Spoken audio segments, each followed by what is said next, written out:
আসসালামু আলাইকুম। আমি পলি। আমি এখন আপনাদের একটি গল্প পড়ে শোনাচ্ছি। গল্পের নাম প্রিয় বেগম।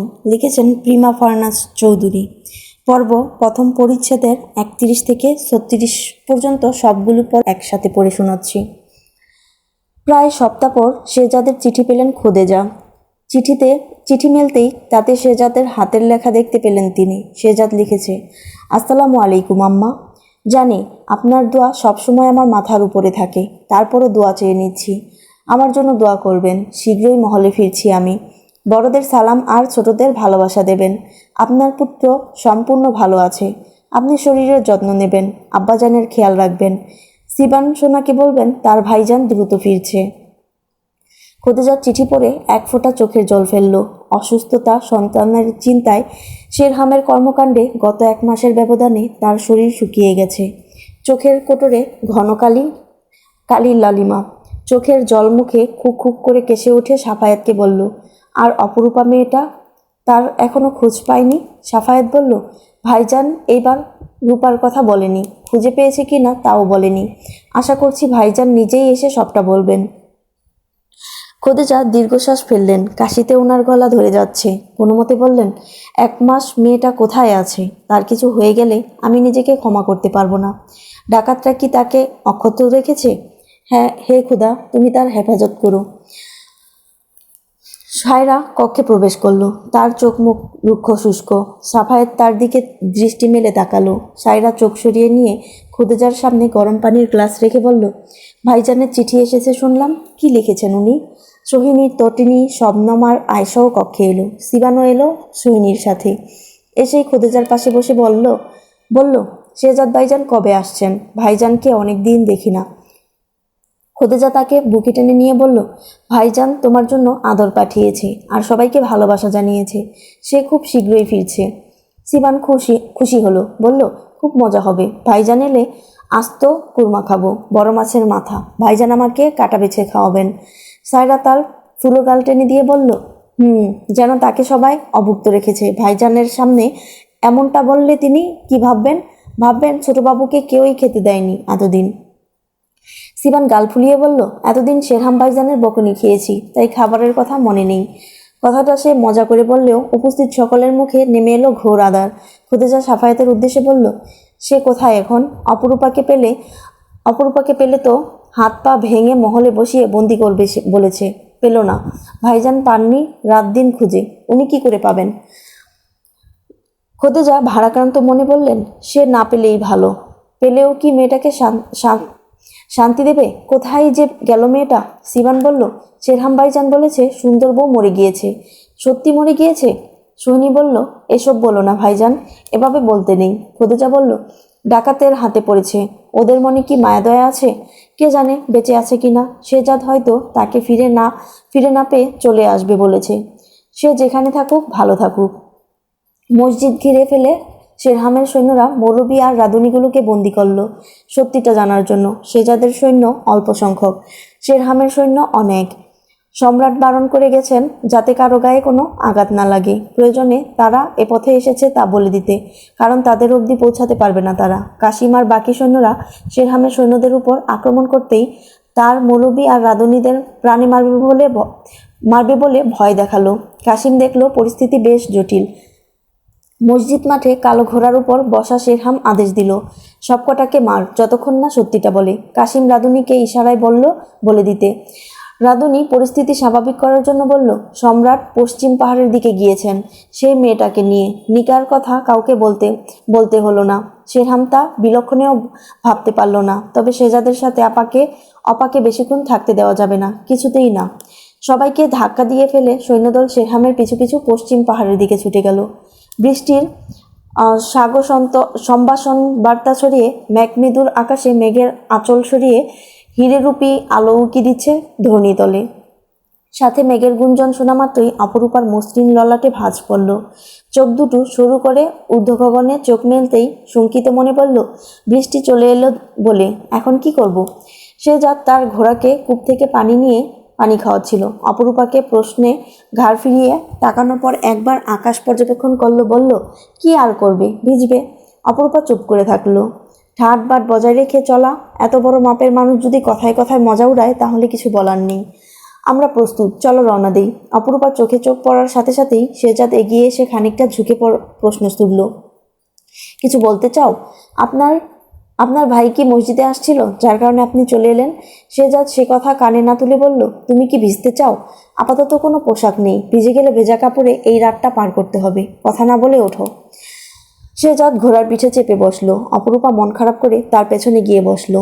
শেহজাদ ওর মুখের রং পরিবর্তন দেখে হতাশ নিঃশ্বাস ছাড়ল।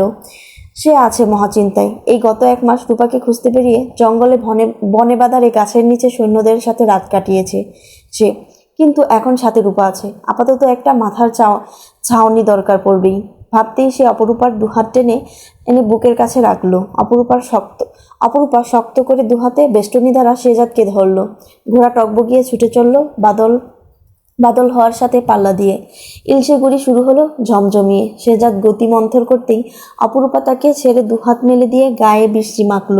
শেহজাদ ঘাড় ফিরিয়ে তাকাতেই আবারও শেহজাদকে ধরল। চোখ নত করে নিল লজ্জা পেয়ে। মুখটা আকাশের দিক করে রেখে বৃষ্টির মিষ্টি গন্ধ শুষে নিল। কতদিন যে মন ভরে বৃষ্টি দেখেনি, ছুঁইনি। বাড়িতে থাকাকালীন দাদিজানের বারণ না শুনে সুবাদের বাড়িতে ছুটে যেত সে। দুজনে মিলে পদ্মা বিলে সাম্পান চড়তে যেত। হালকার ঝিরি বৃষ্টির সাথে ঝিলের পানিতে সাম্পান চড়ার মজাই অন্যরকম। আজ যেন ঠিক সেই আনন্দটাই পাচ্ছে, হয়তো তার চাইতেও বেশি। এই পথ আজ না ফুরুক। অন্ধকার তার ঝাঁপি নামিয়ে দিতেই আকাশ ধীরে ধীরে ঝাপসা হচ্ছে। বৃষ্টির তোড়জোড় বাড়ছে। শেহজাদ উপায়ান্তর না দেখে একটা বটগাছের নিচে গিয়ে অবস্থান করল। রূপনগর এখন বহুদূর। তাছাড়া এই অন্ধকার বৃষ্টির মাথায় ঘোড়া বেশি দূর ছুটতে পারবে না। কিছু ভেবে কুল পেল না সে। অপরূপা বটতলায় দাঁড়িয়ে বলল, এখানেও কম বেশি বৃষ্টি পড়ছে। আপনি তো ভিজে গিয়েছেন। শেহজাদ চিন্তিত হয়ে বলল, তুমিও ভিজে গিয়েছো। এই পথে আসাটা ঠিক হয়নি। যাবই বা কোন দিকে? বৃষ্টি না এলে এই বটগাছের নিচ থেকে যেতাম। এখন তো সমস্যা। শেহজাদের চিন্তা দেখে অপরূপার খারাপ লাগলো। বিকট শব্দে বাজ পড়ছে। তা দেখে শেহজাদ অপরূপার পাশে এসে দাঁড়ালো। বলল, ভয় পেও না, একটা ব্যবস্থা হবেই। অপরূপা ভরসা পেল। তারা কয়েকটা মুহূর্ত দাঁড়ালো সেথায়। হঠাৎ দূরের পাহাড়ে উপর থেকে আলোর মশাল জ্বালিয়ে একদল ডাকাত সৈন্যদের ছুটে আসতে দেখা গেল। আবরক নির্মিত মশাল হওয়ায় বৃষ্টি জল তা নিভিয়ে দিতে পারছে না। ধাউ ধাউ করে মশালের আগুনের আলোয় পরিষ্কার সব দেখা যাচ্ছে। নিশ্চয়ই ভাইজানের লোকজন। এই মুহূর্তে অপরূপাকে পেলে তুলে নিয়ে যেতে উনি দুবার ভাববেন না। অপরূপা তা দেখে শেহজাদের হাত ঝাঁকিয়ে বলল, কিছু একটা করুন। এই মুহূর্তে গা ঢাকা দিতে হবে। আমি ওনার মুখোমুখি হতে চাই না এখন। আপনি একা সবার সাথে কি করে লড়বেন? আমার কাছে অস্ত্র নেই। প্রস্তুত হয়ে ওনার মুখোমুখি হব, তার আগে নয়। আমার কথা শুনুন। শেহজাদ ও ভীত সম্ভ্রান্ত মুখের দিকে তাকিয়ে আশ্বাস দিয়ে বলল, এত ভয় পাওয়ার কিছু নেই রূপা। অপরূপা শান্ত হলো। শেহজাদ এক হাতে ঘোড়া, অপর হাতে অপরূপার হাত ধরে দ্রুত পায়ে পাহাড়ের পাদদেশে অবস্থিত একটি গুহার সামনে গিয়ে থামলো। চারিদিকে অন্ধকার ঢেকে যাচ্ছে। কিছু একটা করতে হবে তার আগে। শেহজাদ দেখলো ছোট ছোট মশাল হাতে দুজন লোক কথা বলতে বলতে হেঁটে চলে যাচ্ছে। শেহজাদ তাদের ডাক দিল। লোকগুলো ঘাড় ফিরিয়ে তাকালো। পায়ে হেঁটে এলো। শেহজাদকে দেখে তারা হতচকিত। সম্রাটের কথা শুনেছে তারা, কোনো একটা মেলায় দেখেছেও। আজ সামনাসামনি দেখে মনে হলো তারা ভুল দেখছে। শেহজাদ তাদেরকে সবকিছু খুলে বলতেই তারা আনন্দের সহিত বলে উঠল তাদের সাথে যেতে। তারা কাঠুরে একটা পরিত্যক্ত বাড়িতে কয়েকদিনের জন্য বস্তি গেড়েছে পাহাড়ের ধস নামায়। পাহাড়ের নিচে তাদের ঘরবাড়ি চাপা পড়েছে, তাই জঙ্গলের মধ্যিখানে সেই পরিত্যক্ত বাড়িতে তারা থাকে স্ত্রী সন্তান নিয়ে। চাইলে সেখানে থাকতে পারেন রাতটা। কষ্ট হবে, কিন্তু বৃষ্টি থেকে আশ্রয় তো পাবেন। অপরূপা শেহজাদকে বলল রাজি হতে। শেহজাদের রাজি হতে চাইল না। হঠাৎ একটা কথা মনে পড়ায়। আম্মার বিশ্বাস নতুন বিবাহিত বধূদের উপর খারাপ জিনিস বেশি আসক্ত হয়ে পড়ে। যদিও সে সেসবের পুরোপুরি বিশ্বাস করে না, কিন্তু মনের ভেতর থেকে খচখচানি পুরোটা গেল না। উপায়ন্তর না দেখে সে রাজি হলো। বৃষ্টি থেমেছে, মেঘের গুঞ্জন এখনো রয়েছে। বৃষ্টি আরো হবে। ঝিঝি পোকার শব্দে কান উড়ে যাওয়ার মতো অবস্থা। অপরূপা আর শেহজাদ ভেজা। বৃষ্টির পানি সপ করছে গায়ে। জঙ্গলের ভেতর হাঁটতে হাঁটতে অপরূপার পাদুকায় যখন কাটা ঢুকে গিয়ে পা কাটা গেল, সে টেরও পেল না। যখন সেই বাড়ির কাছাকাছি গেল, দেখলো প্রকাণ্ড একটি বাড়ি, যার চারপাশে দাউ দাউ করে কাঠপোড়া আগুন জ্বলছে। চারপাশটা সেই আলোয় আলোকিত। বাড়িটা অদ্ভুত। দেয়ালে ধসে পড়ে দেয়ালটা ধসে ধসে পড়ছে। মাথার উপরে ছাদ ভেঙে পড়ার দশা।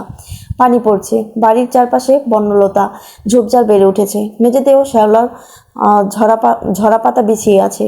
সেই বাড়ির ভেতরে বাঁকা হয়ে একটা গাছ বেড়ে উঠেছে। গাছটিতে কোনো পাতা নেই, শুধুই ডাল রয়েছে।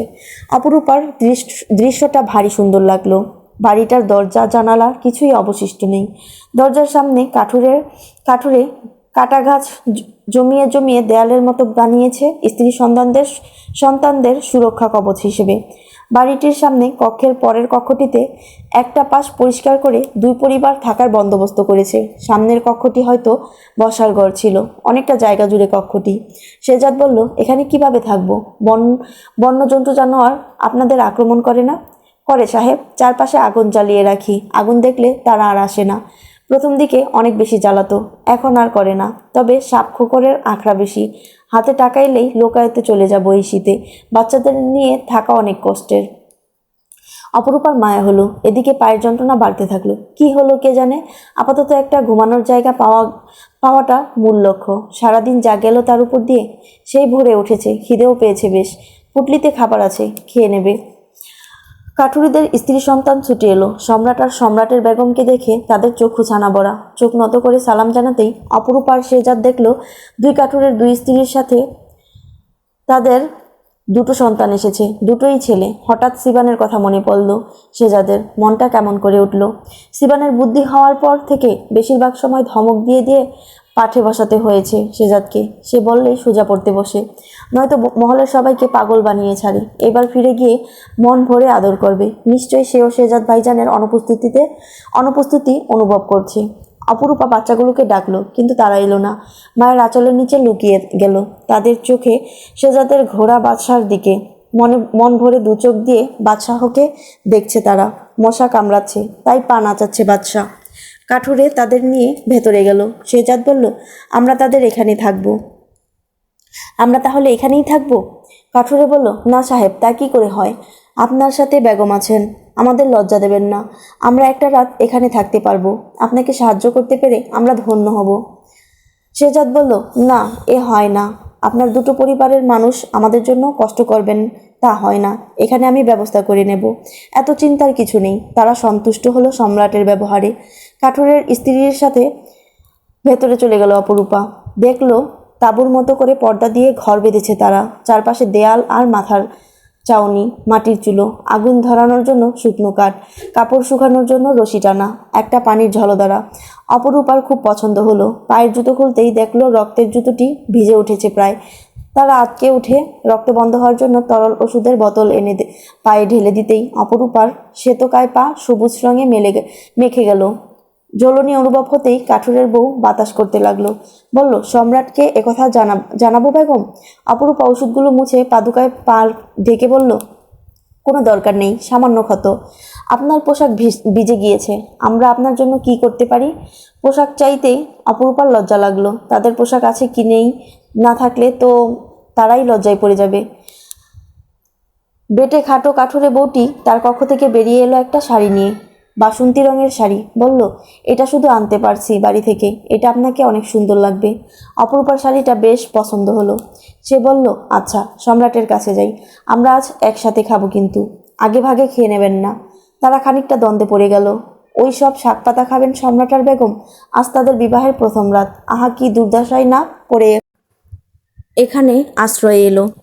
এটা তারা লোকমুখে বলে বলে শোনাতে পারবে এক সময়। অপরূপা গিয়ে দেখলো শেহজাদ আর কাঠুরে মিলে জায়গাটার শ্যাওলা পরিষ্কার করছে। অপরূপাকে দেখে শেহজাদ ঘাড় ফিরিয়ে তাকালো। তার চুলগুলো কপালের সামনে এসে জড়ো হয়েছে। ভেজা গায়ে পাঞ্জাবিটি লেপ্টে আছে। চোখ দুটো লালচে রঙের দেখালো। বৃষ্টিতে ভেজায় হয়তো অপরূপার কাছে এগিয়ে এসে বলল, ওনাদের কাছ থেকে একটা পোশাক নাও আর পাল্টে ফেলো।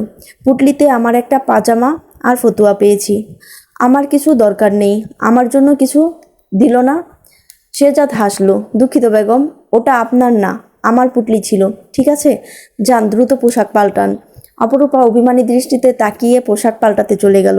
শাড়ি পরে ভেজা চুলগুলো ছেড়ে দিল। চিকন গোছের কাঠুরে বউটি বলল, চুল খুলে দিন, শুকিয়ে যাবে রাতের মধ্যে। অপরূপা চুল খুলে দিল। গলার গয়নাটা পরল শুধু, কঙ্কন খুলেনি। বাকিগুলো পুটলিতে রেখে দিল। শেহজাদের পুটলি হতে খাবার দাবার সবকিছু একে একে বের করলো অপরূপা। মজাদার খাবারের গন্ধে মম করে উঠল চারপাশ। অপরূপা দুটো বাসনে দুই পরিবারের জন্য মোরগ মশালাম, গোশত, কাবাব, ভাত, ডাল মাখানি ভাগ করে করে দিল। তারপর একটা বাসনে তার আর সেজাতের জন্য রাখলো। বলল, এটা রিজিকে ছিল বলে অত দূর থেকে এখানে চলে এলো। নিকা উপলক্ষে এসবের আয়োজন হয়েছে। কাঠুরে বউ দুটির চোখ চকচক করে উঠল। কতদিন বাচ্চাগুলো ভালো মন্দ খায় না। বাচ্চা দুটো বাদশাকে নিয়ে খেলায় ব্যস্ত ছিল। মা তাদের ডেকে নিয়ে এসে খেতে দিল। অপরূপা তাদের পাশে বসে খাওয়া দেখলো। বাচ্চা খাচ্ছে, মা তা নয়ন ভরে দেখছে। এর চেয়ে সুন্দর দৃশ্য কী হতে পারে? আফসোস, মায়ের মহব্বত সে কখনো পায়নি। অপরূপা উকি দিয়ে দেখলো কাজ হয়েছে কিনা। দেখলো তেরপালের ঘর তৈরি হয়ে গিয়েছে, যদিও ভেতরে কেমন তা সে দেখতে পাচ্ছে না। সব কাজ শেষ করতে করতে অঝোর ধারায় বর্ষণ নেমেছে পুনরায়। সব গুছিয়ে কাঠুরে দুজন খেতে চলে গেল। অপরূপা এসেই দেখলো সেজাত বৃষ্টির পানিতে হাত মুখ ধুচ্ছে।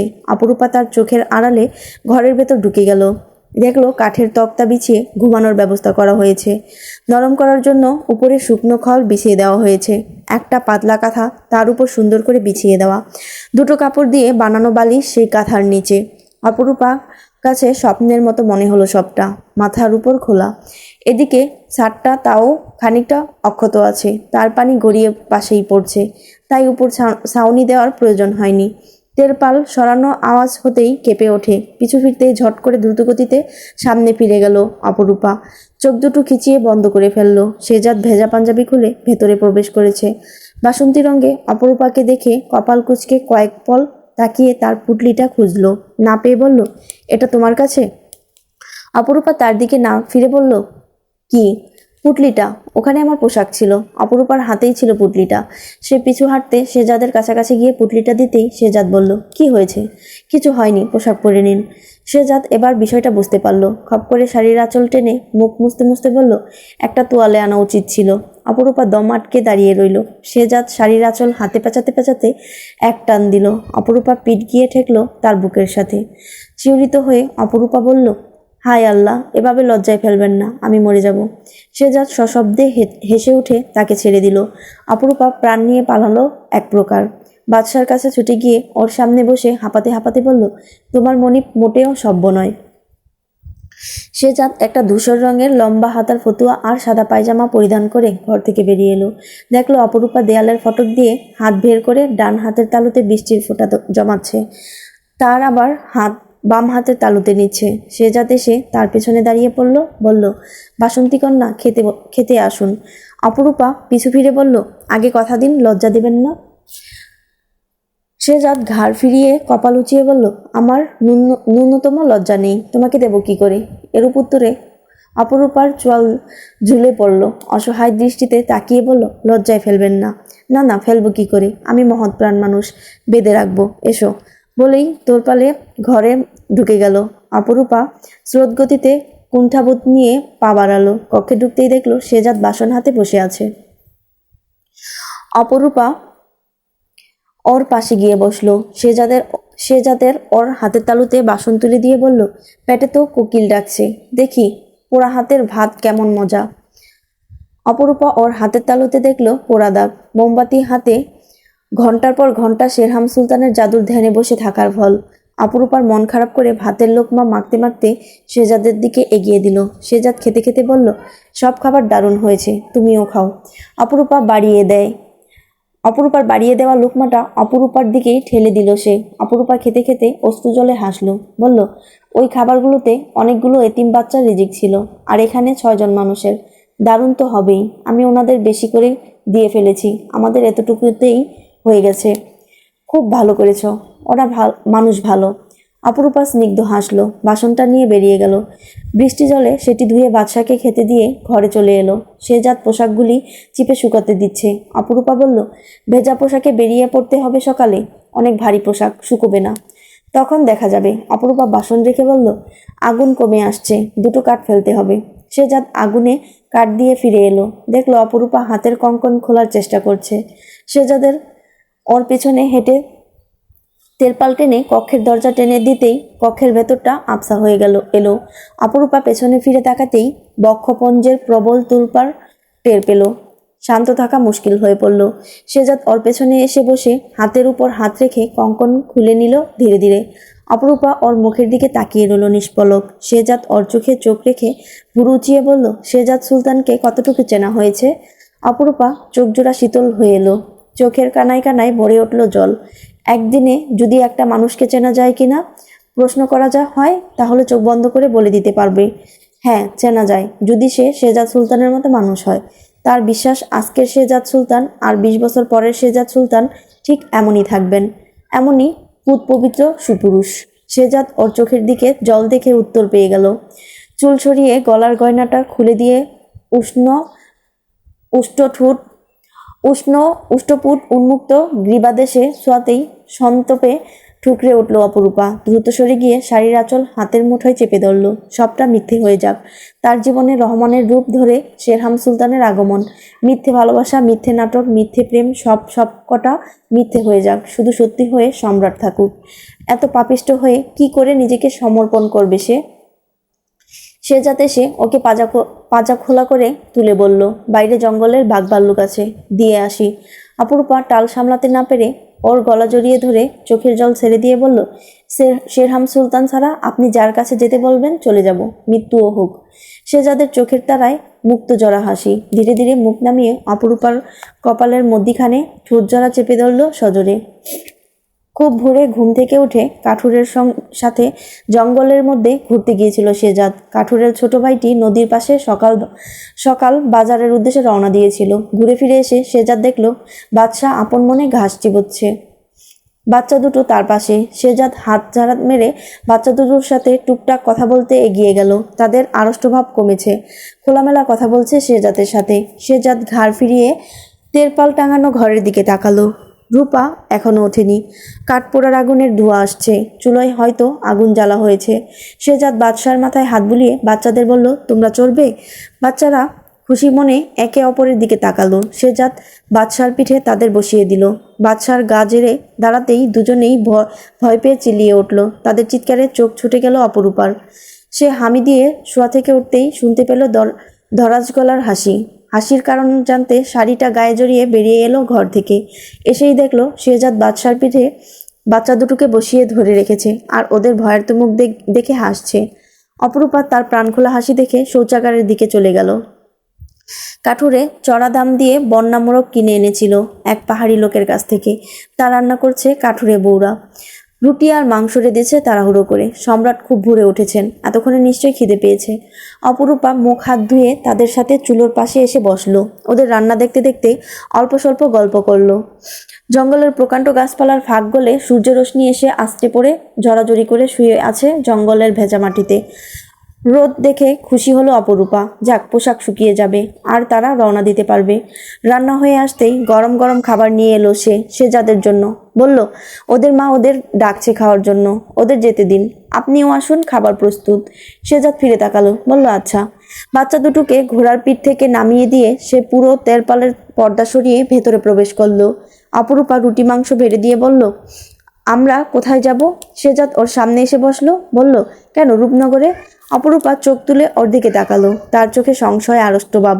শেহজাদ রুটি ছিঁড়ে মাংস ছিঁড়ে ওর দিকে বাড়িয়ে দিয়ে বলল, আমার উপর ভরসা রাখো, আজ না হোক কাল সবাই জানবে। তাছাড়া সুলতান মহল তাদের ছোট বেগমের অপেক্ষায় মুখিয়ে আছেন।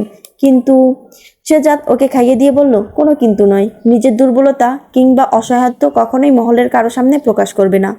শেরহাম সুলতানের সামনে একদমই না। আম্মা কোনো প্রশ্ন করলে যেটা সত্যি সেটা বলবে, বাড়তি কিছু বলার প্রয়োজন নেই। আপনি সত্যি সত্যি আপনার ভাইজানের হাতে সবটা তুলে দেবেন? আমি তুলে দিলেও কি উনি তা নিতে পারবেন? সমগ্র রূপনগরের দায়িত্ব কাঁধে নেওয়া কি এতই সহজ? উনি যদি শর্ত মানেন তবেই রাজত্ব পাবেন, নয়তো তা ওনার স্বপ্নই থেকে যাবে। উনি আপনার উপর জুলুম শুরু করবেন। আমাকে আপনার সাথে দেখলে। জুলুম তো উনি আগেও করেছেন। আমি নিজেকে প্রস্তুত করার জন্য, মানুষের দুরবস্থা দেখার জন্য মহল ছেড়েছিলাম।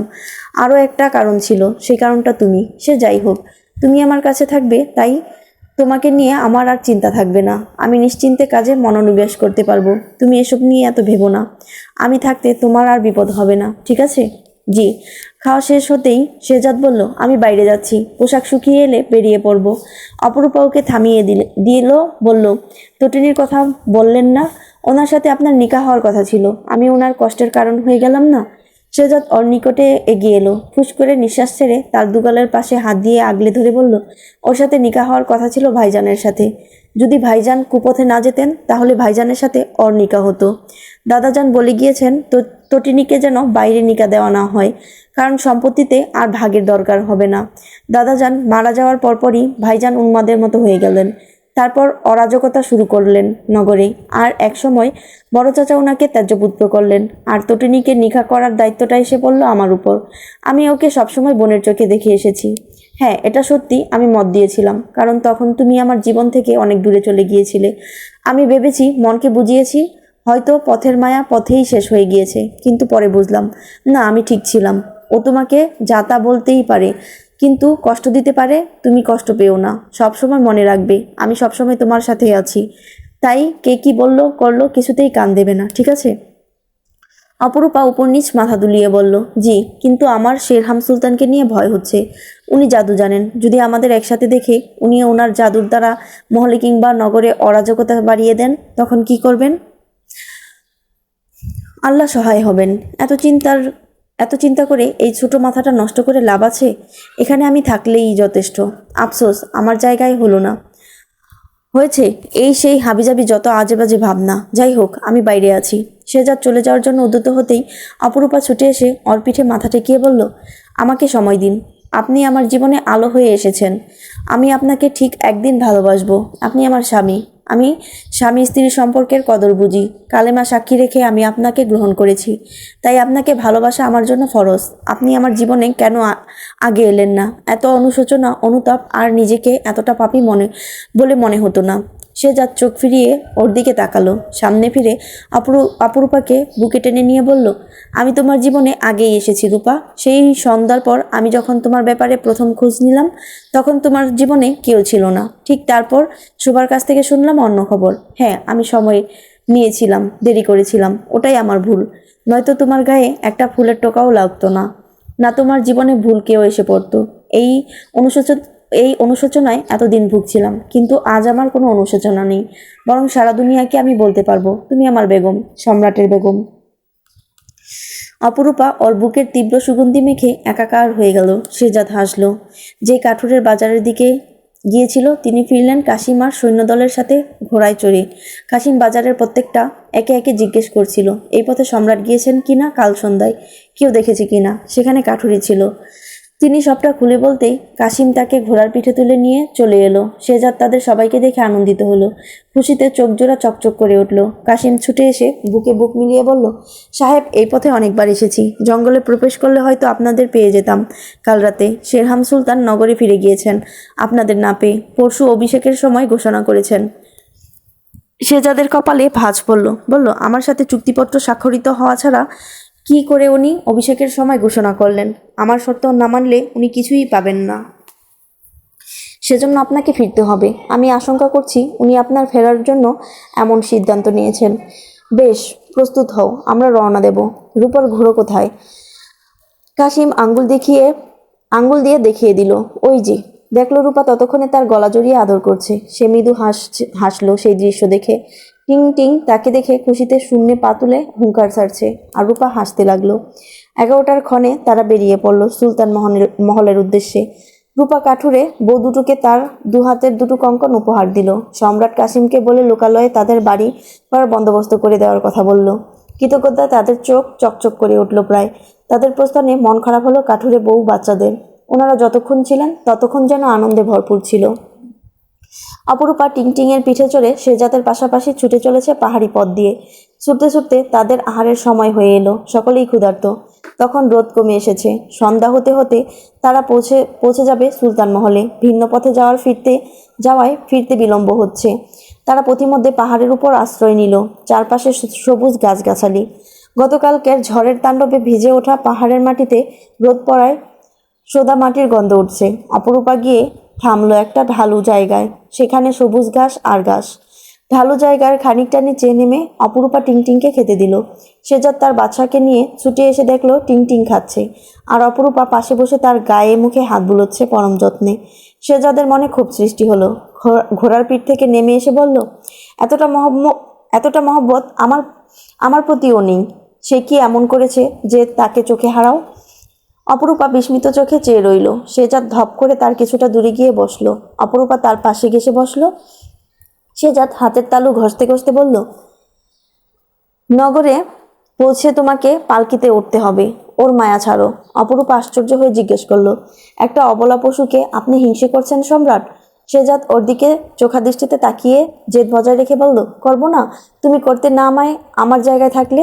একটা পশুকে নিয়ে এতটা আহ্লাদি করার কি আছে? অপরূপা হাসতে হাসতে শেজাদের বাহুতে মাথা ফেলে বলল, হায় আল্লাহ, রূপনগরের সম্রাটের এ কেমন অবনতি! উনি একটা পশুকে হিংসে করছেন। শেজাদ বাহু থেকে ওর মাথা সরিয়ে বলল, এমনিই বললাম, তোমাকে দেখে বলতে বাধ্য হয়েছি, অতটা জরুরি কিছু নয়। অপরূপা হাসতে লাগলো, বলল, এতদিন শেরহাম সুলতানের সাথে ছিলাম, তখন আপনার অনুভূতি কেমন ছিল? খুব জ্বলেছেন? হুম হুম বলুন বলুন। অপরূপা হাসি থামছে না। শেজাদ ভুরু কুঞ্চিত করে বলল, তোমার এসব বলতে হাসি পাচ্ছে? আমার কি অবস্থা হয়েছিল বুঝতে পারছো তুমি? তখনকার কথা ছাড়ো, এবার ওনার সামনে একদমই ভীত হবে না। আমি এবার কিছু সহ্য করব না। আমি কেন? পৃথিবীর কোনো স্বামী তার বেগমকে নিয়ে টানাটানি করলে বুকে হাত ভাঁজ করে দাঁড়িয়ে চেয়ে থাকবে না? অপরূপা হাসতেই থাকলো। হাসতে হাসতে তার চোখে জল দেখা গেল। হেসে দু হাতে শেজাতের গাল ছুঁতেই শেজাত সরে পড়তে যাবে, ঠিক তখনই ও শেজাতের গায়ের উপর ঢলে পড়ল। শেজাদের পিঠ মাথা ঘাসের উপর ঠেকলো। অপরূপা তার উপর শেজাতের বুকে শুয়ে হাসি থামানোর চেষ্টা করে বলল, আচ্ছা আচ্ছা বেশ, শুধু আপনাকে নিয়েই উতলা হব, আর কাউকে নিয়ে নয়। টিংটিংকে নিয়েও নয়। আপনি নিকার আগে বললেন আপনাকে ভালোবাসার তাড়াহুড়ো দরকার নেই। নিকার পরে তো অন্য কথা বলছেন। আপনি কিন্তু কথা রাখছেন না। নিকার আগে আমি তো এটাই জানতাম না যে আপনি একটা হিংসুটে। এখন আপনার আসল রূপ বেরুচ্ছে। খুব খারাপ, খুব খারাপ। বলে শেজাদের নাক জোরে চেপে দিয়ে দ্রুত সরে পড়ল সে। কিন্তু সরতে পারল কই? শেজাদ তার নরম শরীরটা হ্যাঁচকা টানে নিজের বুকের নিচে নিয়ে এলো। ঝুঁকে নাক ঘষতে ঘষতে বলল, সাবধান করছি, মহলে ফেরার আগে সব কথা মনে থাকে যেন। অপরূপা হাসি পেল পুনরায়। সে ঠোঁটের উপর হাত চেপে ধরল হাসি আটকাতে। তারপরও তার চোখ হাসছে, আর হাসি দেখে শেজাত হেসে ফেলল। মোহনীয় দৃষ্টিতে তাকিয়ে অপরূপা মাথার নিচে হাত গলিয়ে দু হাতে মাথাটা তুলে নিকটে এনে অধর রাখল নিবিড়ভাবে। রূপনগরে পৌঁছানোর সাথে সাথে অপরূপার মুখ আবৃত করল। পালকিতে চড়ে বসল শেজাত। তার পাশাপাশি ঘোড়ার পিঠে টিংটিংকে নিয়ে আসছে কাশিম। অপরূপা পালকি হতে পর্দা সরিয়ে শেজাদকে দেখল। শেজাদ সেদিকে তাকাতেই অপরূপা ঝট করে পর্দা ছেড়ে দিয়ে দু হাতে মুখ ঢাকলো হেসে। শেজাদের ঘোড়া টকবগিয়ে ছুটে গেল সুলতান মহলের দিকে। থামলো প্রাচীর ঘেরা সুলতান মহলের লোহার সিংহদ্বার পার করে। তার পেছন পেছন এসে থামলো পালকির বেয়ারা। সিবান হৈ হৈ করে বলে উঠল, ভাইজান এসেছেন, শেজাদ ভাইজান। সে বলতে বলতে ছুটে এলো। শেজাদের বুকে ঝাঁপিয়ে পড়ল। শেজাদ ওকে কুলে তুলে গালে ঠোঁট চেপে ধরল। সিবান হাঁপাতে হাঁপাতে বলল, আসসালামু আলাইকুম ভাইজান। ওয়ালাইকুম আসসালাম। কেমন আছেন আপনি? মহলের সবাই কেমন আছে? সবাই একটুও ভালো নেই আপনি ছাড়া। বড় মা খুব কাঁদে। আর শেরহাম ভাইজান? সে বলতে বলতে থেমে গেল শেজাদের চোখ অনুসরণ করে। শেজাদের চোখ থমকেছে সদর দরজা পার হয়ে সকলের পেছনে এসে দাঁড়ানো শেরহামের কাছে। তার চেহারায় হিংস্র। বহুদিন পর ভাইজানকে দেখে খুশিতে আত্মহারা সকলে। সায়রা, শবনম, আয়েশা ছুটে এলো। সালাম দিতেই শেজাদ সালামের উত্তর দিয়ে তাদের মাথায় হাত চাপড়ে বলল, কি অবস্থা সবার? সায়রা বলল, ভালো। আপনি আসায় সবাই খুব খুশি হয়েছে। সিবান কোল থেকে নেমে গিয়ে পালকি দেখে পালকির কাছে ছুটে গেল।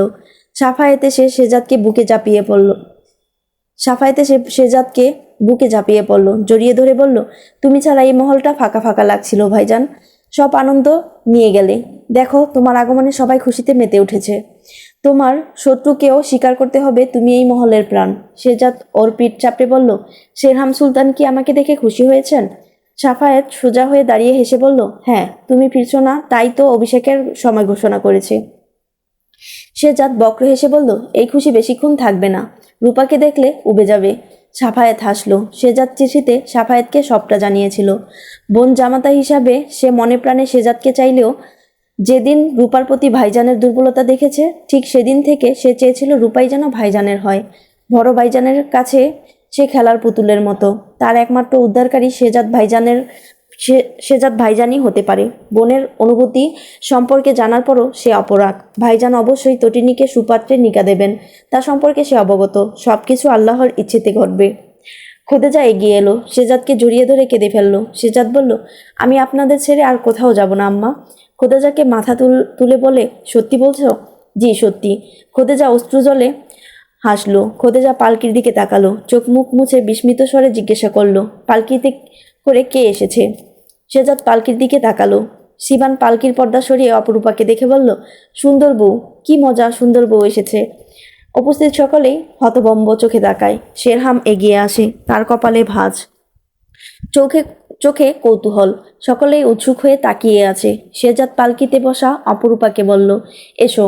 অপরূপা পালকি হতে নামলো। সায়রা সোহিনী শবনম এসে অপরূপার সামনে দাঁড়ালো।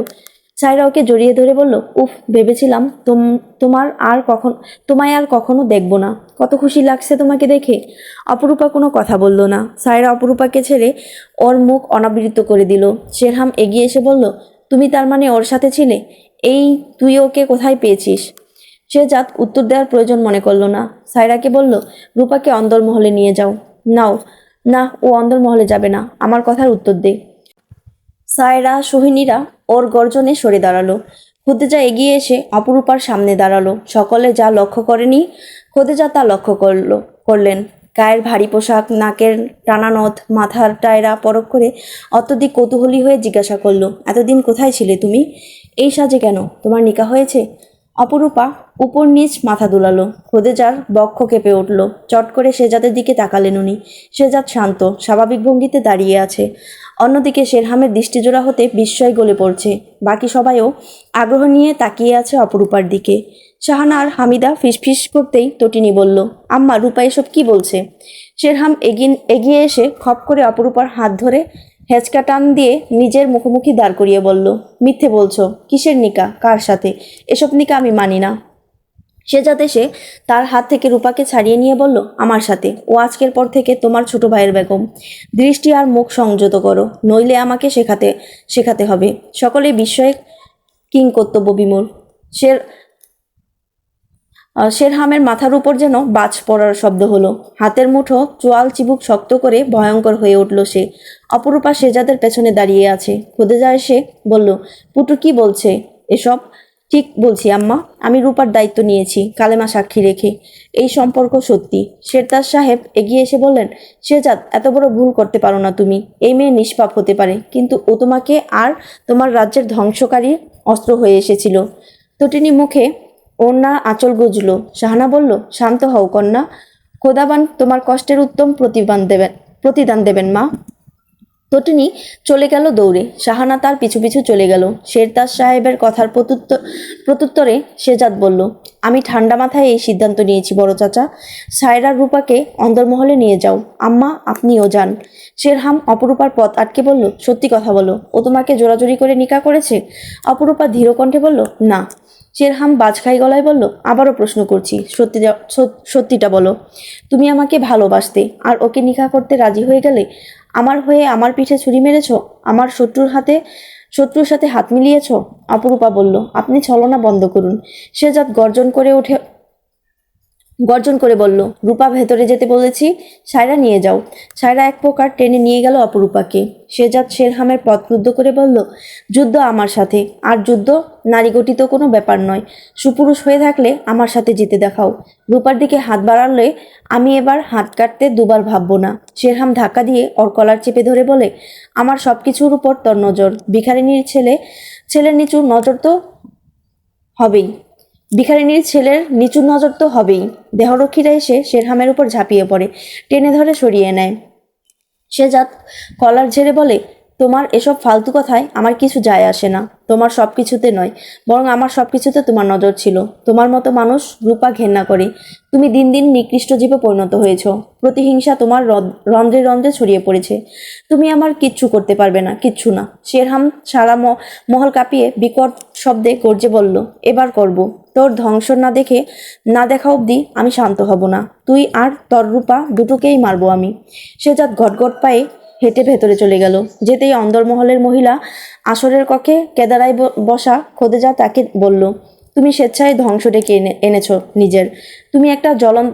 তুমি একটা জলজ্যান্ত মানুষ, আর ও জাদুকর, মায়ের মতো হিংস্র, ভয়ঙ্কর, নিষ্ঠুর। ও তুমি জানতে এই মেয়েকে নিকাহ করলে সে আগুন হয়ে যাবে, তারপর তুমিও তাকে দেখানোর জন্য নিকাহ করে নিয়ে এলে। এটা খুব দরকার ছিল পুত্র, ছেলে মানুষই হয়ে গেল না। সে জাত নিজ অবস্থানে অটল থেকে বলল, আমি কাউকে দেখানোর জন্য নিকাহ করিনি আম্মা, আর কাউকে ভয়ও পাই না। আপনি এসব বলে তাকে সুযোগ করে দেবেন না। মনে রাখবেন, রূপা এখন আশ্রিতা নয়, আপনার পুত্রবধূ। যদি আমাকে পুত্র মনে করেন। খোদেজা আহত কণ্ঠে ডাকলেন, সে জাত? সত্যিটা বলেছি আম্মা, পুত্রবধূ কন্যাসম। আমি আশা করছি আপনি রূপার প্রতি নিজের ক্ষোভ রাখবেন না, তাকে চেনার চেষ্টা করুন। যেন তুমি তাকে অনেক চিনে ফেলেছ। মানুষ চিনতে অনেক বছর সময় লাগে না আম্মা। তার ক্ষমতা আছে তোমাকে বিপদ থেকে রক্ষা করার।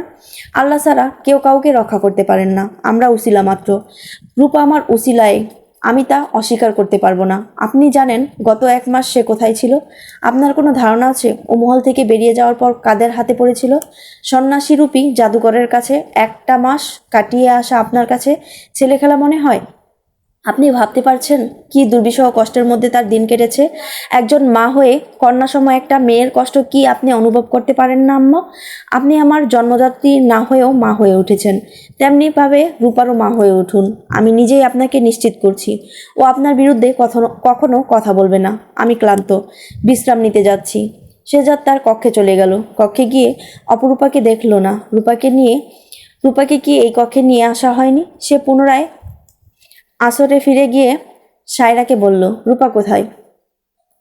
সায়রা ভয়ার্ত দৃষ্টিতে খোদেজার দিকে তাকালো। খোদেজা বলল, সে আমার পুত্রবধূ, তাই তাকে শিখিয়ে পড়িয়ে যোগ্য করে নেওয়া অবধি আমি তাকে তোমার কক্ষে যাওয়ার অনুমতি দেব না।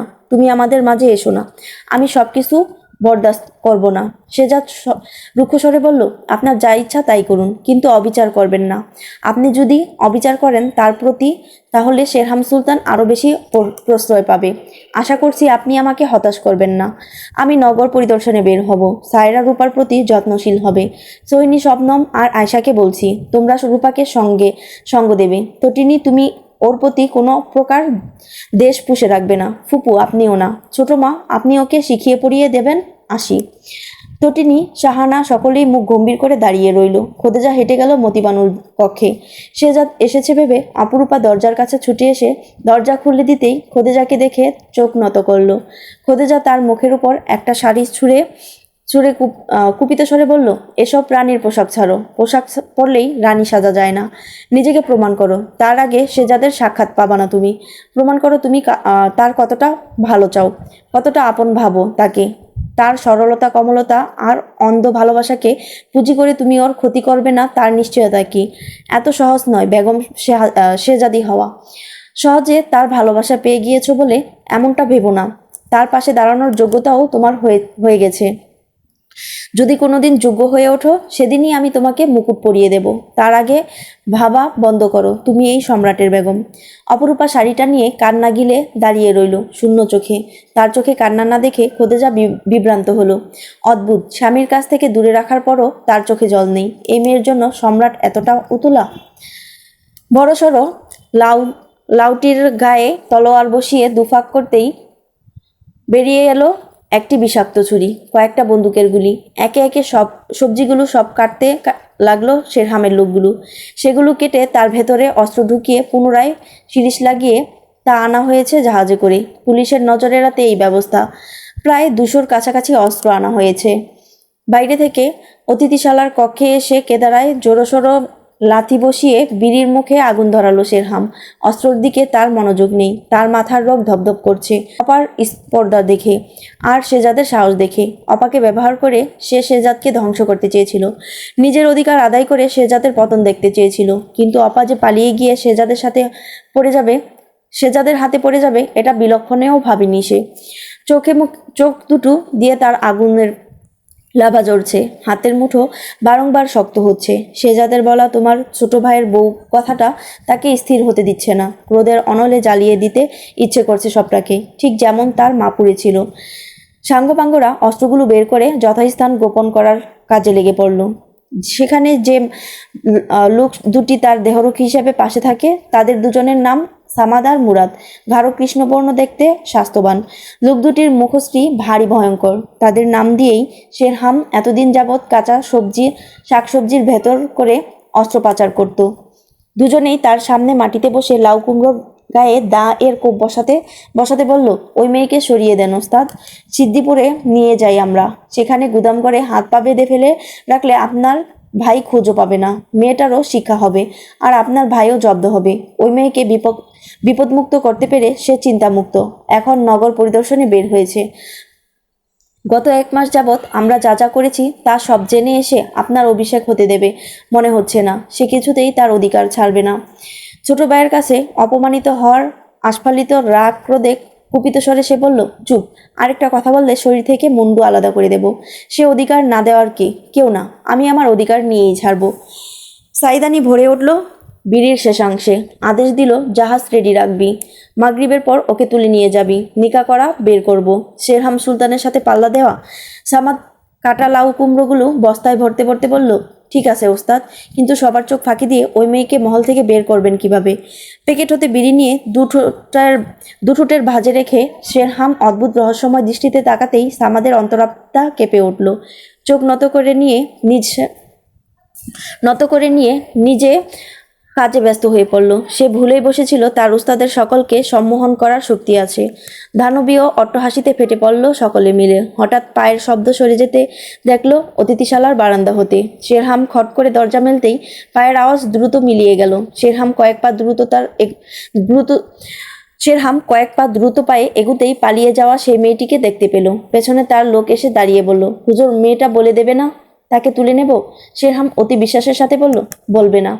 শেহজাদ ঘোড়া থেকে নেমে সদর কক্ষে প্রবেশ করতেই শেরহাম তেড়ে এসে বলল, তুই নাকি বলেছিস আমাকে দলিলপত্র দিবি না? তোর সাহস কি করে হয়, ভিখারিনীর ছেলে! শেহজাদকে অগ্নিতুল্য দেখালো। সকলেই ভয়ে আছে, আবারও কি ঝামেলা বাঁধবে? কোনো সময় কার হাতে কার প্রাণ যায় কে জানে। শেহজাদ চড়া মেজাজে শেরহামের সমস্ত কুকর্মের হিসেব দিয়ে আঙ্গুল তুলে বলল, তোমার মতো রাজাকেও চায় না, তারা তোমার অত্যাচারে অতিষ্ঠ, অথচ সমস্ত কুকর্ম করেছে আমার নাম দিয়ে। আমি আদেশ দিয়েছি বলে বেরিয়েছে সবাইকে। সবকিছুতেই শেহজাদ সুলতানকে না জড়ালে তোমার শান্তি হয় না। শেরহাম খেকিয়ে উঠে বলল, সেদিন তো চলে গেলি, আজ এত শক্তি কোথা হতে এলো? আমি যা করেছি বেশ করেছি, আমার হাতে সব কাগজপত্র তুলে দে, নয়তো আমি কি করব তুই ভাবতেও পারছিস না। তোমার যা ইচ্ছা তাই করো, আমি থাকতে আর কোনো অরাজকতা করতে পারবে না তুমি। পারলে করে দেখাও। এবার যুদ্ধে নামবো, তারপরও তোমার হাতে রাজত্ব তুলে দেব না। যে তার অনৈতিক কর্মকাণ্ডে তাল মিলানো লোকজনকে শিখিয়ে দেয় দিনে দুপুরে গোয়ালের গরু চুরি করতে, সে কেমন নিকৃষ্ট রাজা হবে তা আমার বোঝা হয়ে গেছে। তোমার লোকজনকে লেলিয়ে দিয়েছো যুবতী মেয়েদের দিকে, বোন তো তোমারও আছে। চুপ থাক, ওসব ফালতু কাজে মাথা কামানোর সময় আমার নেই, বুঝলি? তুই আমার হাতে সব দলিলপত্র তুলে দিবি কিনা বল। এক কথা কতবার বলবো? তুমি আমার কথায় আসলে তোমার উপর ভরসা করে সব দিয়ে দেব, কিন্তু তুমি তো মানুষই না, তোমাকে ভরসা করব কেন? শেরহাম চেঁচিয়ে উঠল এবার। কেদারায় জোরে সোরে লাথি বসিয়ে বলল, তুই কে? দেয়ার না দেয়ার সব দিবি আমার হাতে তুলে, শুধু দেখতে থাক। শেহজাদ দ্বিগুণ চেঁচিয়ে দাঁতে দাঁত চেপে বলল, কালকের অভিষেক আমি অঘোষিত করলাম, আমার প্রাণ যাবে, তবুও তোমার হাতে আমি মহল আর নগরের সুরক্ষার সুরক্ষাভার দেব না মানে দেব না। কানে ভালো করে ঢুকিয়ে নাও। শেরহাম হু করে হাসতে হাসতে ওর কাজ চাপড়ে দিয়ে বলল, দেখা যাক। রসাইঘর হতে অপরূপার ডাক এলো খুব ভোরে। ফজরের আজানের পরপরই মহলের সবাই জেগে ওঠে। নামাজ কালাম জিকির শেষ করে ভোরের আলো ফোটার আগেই রসাইঘরের রুটি হালুয়া বা মাংস পাকানো হয়। সকালের খাবার হিসেবে রুটি হালুয়া বা রুটি মাংস খাওয়া হয়। মাঝে মধ্যে ব্যতিক্রম কিছু রান্না করা হয়। অপরূপা খুব ভোরেই জেগে উঠেছে কুমুটুনুর সাথে। শেহজাদের আদেশে তারা বেশ যত্ন করে অপরূপার বিছানা আরামদায়ক করে দিয়েছে। সেই সাথে ওর কখন কি দরকার পড়ে তা তাকে জানাতে বলেছে। সম্রাটের আদেশ তাদের কাছে অনেক বড় দায়িত্ব, তারা সর্বাত্মক চেষ্টা করছে। সম্পর্কের প্রতি বরাবরই তিনি যত্নশীল, অপরূপার ক্ষেত্রে একটু বেশি। মনের মানুষ বলে হয়তো। নামাজ পড়া শেষে যখন অপরূপা জায়নামাজ ভাঁজ করে রাখছিল, ঠিক তখনই মতিবানু এসে বলল, মা বেগম ডাক পাঠিয়েছেন। অপরূপা আদেশ মতো রসাই ঘরে গেল। ময়দার ডো মাখছে ফুলকলি। সকালেই কেউ হয়তো আগরবাতি জ্বালিয়েছে, তার গন্ধ মাখো মাখো হয়ে আছে রসাইঘর। সাথে গোলাপ জলের গন্ধ। ধাউ ধাউ করে চুলোর আগুন উপরে উঠতেই পুরো রসাইঘর রক্তিম বর্ণ ধারণ করলো। চুলায় পাতিল তুলে দিতেই স্বাভাবিক হয়ে এলো। অপরূপাকে দেখে সকলেই ঘাড় ফিরিয়ে তাকালো। আজ রান্নাঘরে সায়রা সোহিনীরা সবাই আছে, শুধুমাত্র তটিনী ছাড়া। শাহানার মুখ ভার। শুধু শাহানার নয়, প্রায় সকলেই তার সাথে কথা বলতে অনিচ্ছুক। অপরূপা খুদেজার পেছনে গিয়ে বিনয়ী সুরে বলল, আমাকে ডেকেছিলেন? খুদেজা তার দিকে ফিরে তাকালো। এক রাতের মধ্যে তার চোখের নিচটা কালিতে ভর্তি হয়ে গেছে। তাছাড়া মুখের দুপাশে কাটাছেঁড়ার চিহ্ন, দাগ শুরু হয়ে আসা। চেহারা জানান দিচ্ছে গত 1 মাস যাবৎ সে কেমন দুরবস্থার মধ্যে দিয়ে কাটিয়েছে। এত কিছুর মধ্যেও তার চেহারার জলুস কোনো দিক দিয়ে এক ফোঁটাও কমেনি। চোখের মায়ায় খোদেজা কণ্ঠ শীতল হয়ে এলো। তিনি চোখ সরিয়ে ফুলকলিকে আদেশ দিলেন যাতে অপরূপাকে পরোটা বানাতে দেয়। আজ মোগলাই পরোটা আর হারিসা বানানো হবে। ভাঙ্গা গম, ঘি, এলাচ এবং মুলতানি ভেড়ার মাংস দিয়ে হারিসা রান্না করা হয়। সাথে ফিরনি রান্না হবে। বহুদিন পর শেজাদ ফিরেছে মহলে। তার জন্য ভালো মন্দ খাবার। সে মোগলাই পরোটা আর হারিসা খেতে পছন্দ করে সকালে। তাছাড়া দুপুরের জাফরান বিরিয়ানি হবে, ইলিশ মাছের পাতুয়া, ভেড়ার মাংসের পসন্ত, ডিম কাসুন্দি আর 2 রকমের ভর্তা। অপরূপাকে সবটা জানিয়ে দিলেন খোদেজা। ফিরনিটা আগেই বসানো হয়েছিল চুলোয়। মোগলাই পরোটা আর হারিসা একা হাতে রান্না করলে অপরূপা মন ভালো থাকলে তার রান্না ভালো হয়। আজ তারপরও সর্বোচ্চ চেষ্টা করছে রান্না যাতে ভালো হয়। সে যাদের পছন্দ শুনে কাজের প্রতি স্পৃহা বেড়ে গিয়েছে তার। সে রেঁধেছে শুনে নিশ্চয়ই তৃপ্তি নিয়ে খাবেন। অদ্ভুত একটা আনন্দের স্রোত বয়ে গেল মনপঞ্জরে। কাজের বুয়ারা ছাড়া আর কেউ তেমন কথা বলল না তার সাথে। আপন মনে খুবই যত্ন করে কাজ করে গেল সে। খোদেজা আর চোখে দেখতে লাগলো তাকে। তার তার চেহারায় বিন্দুমাত্র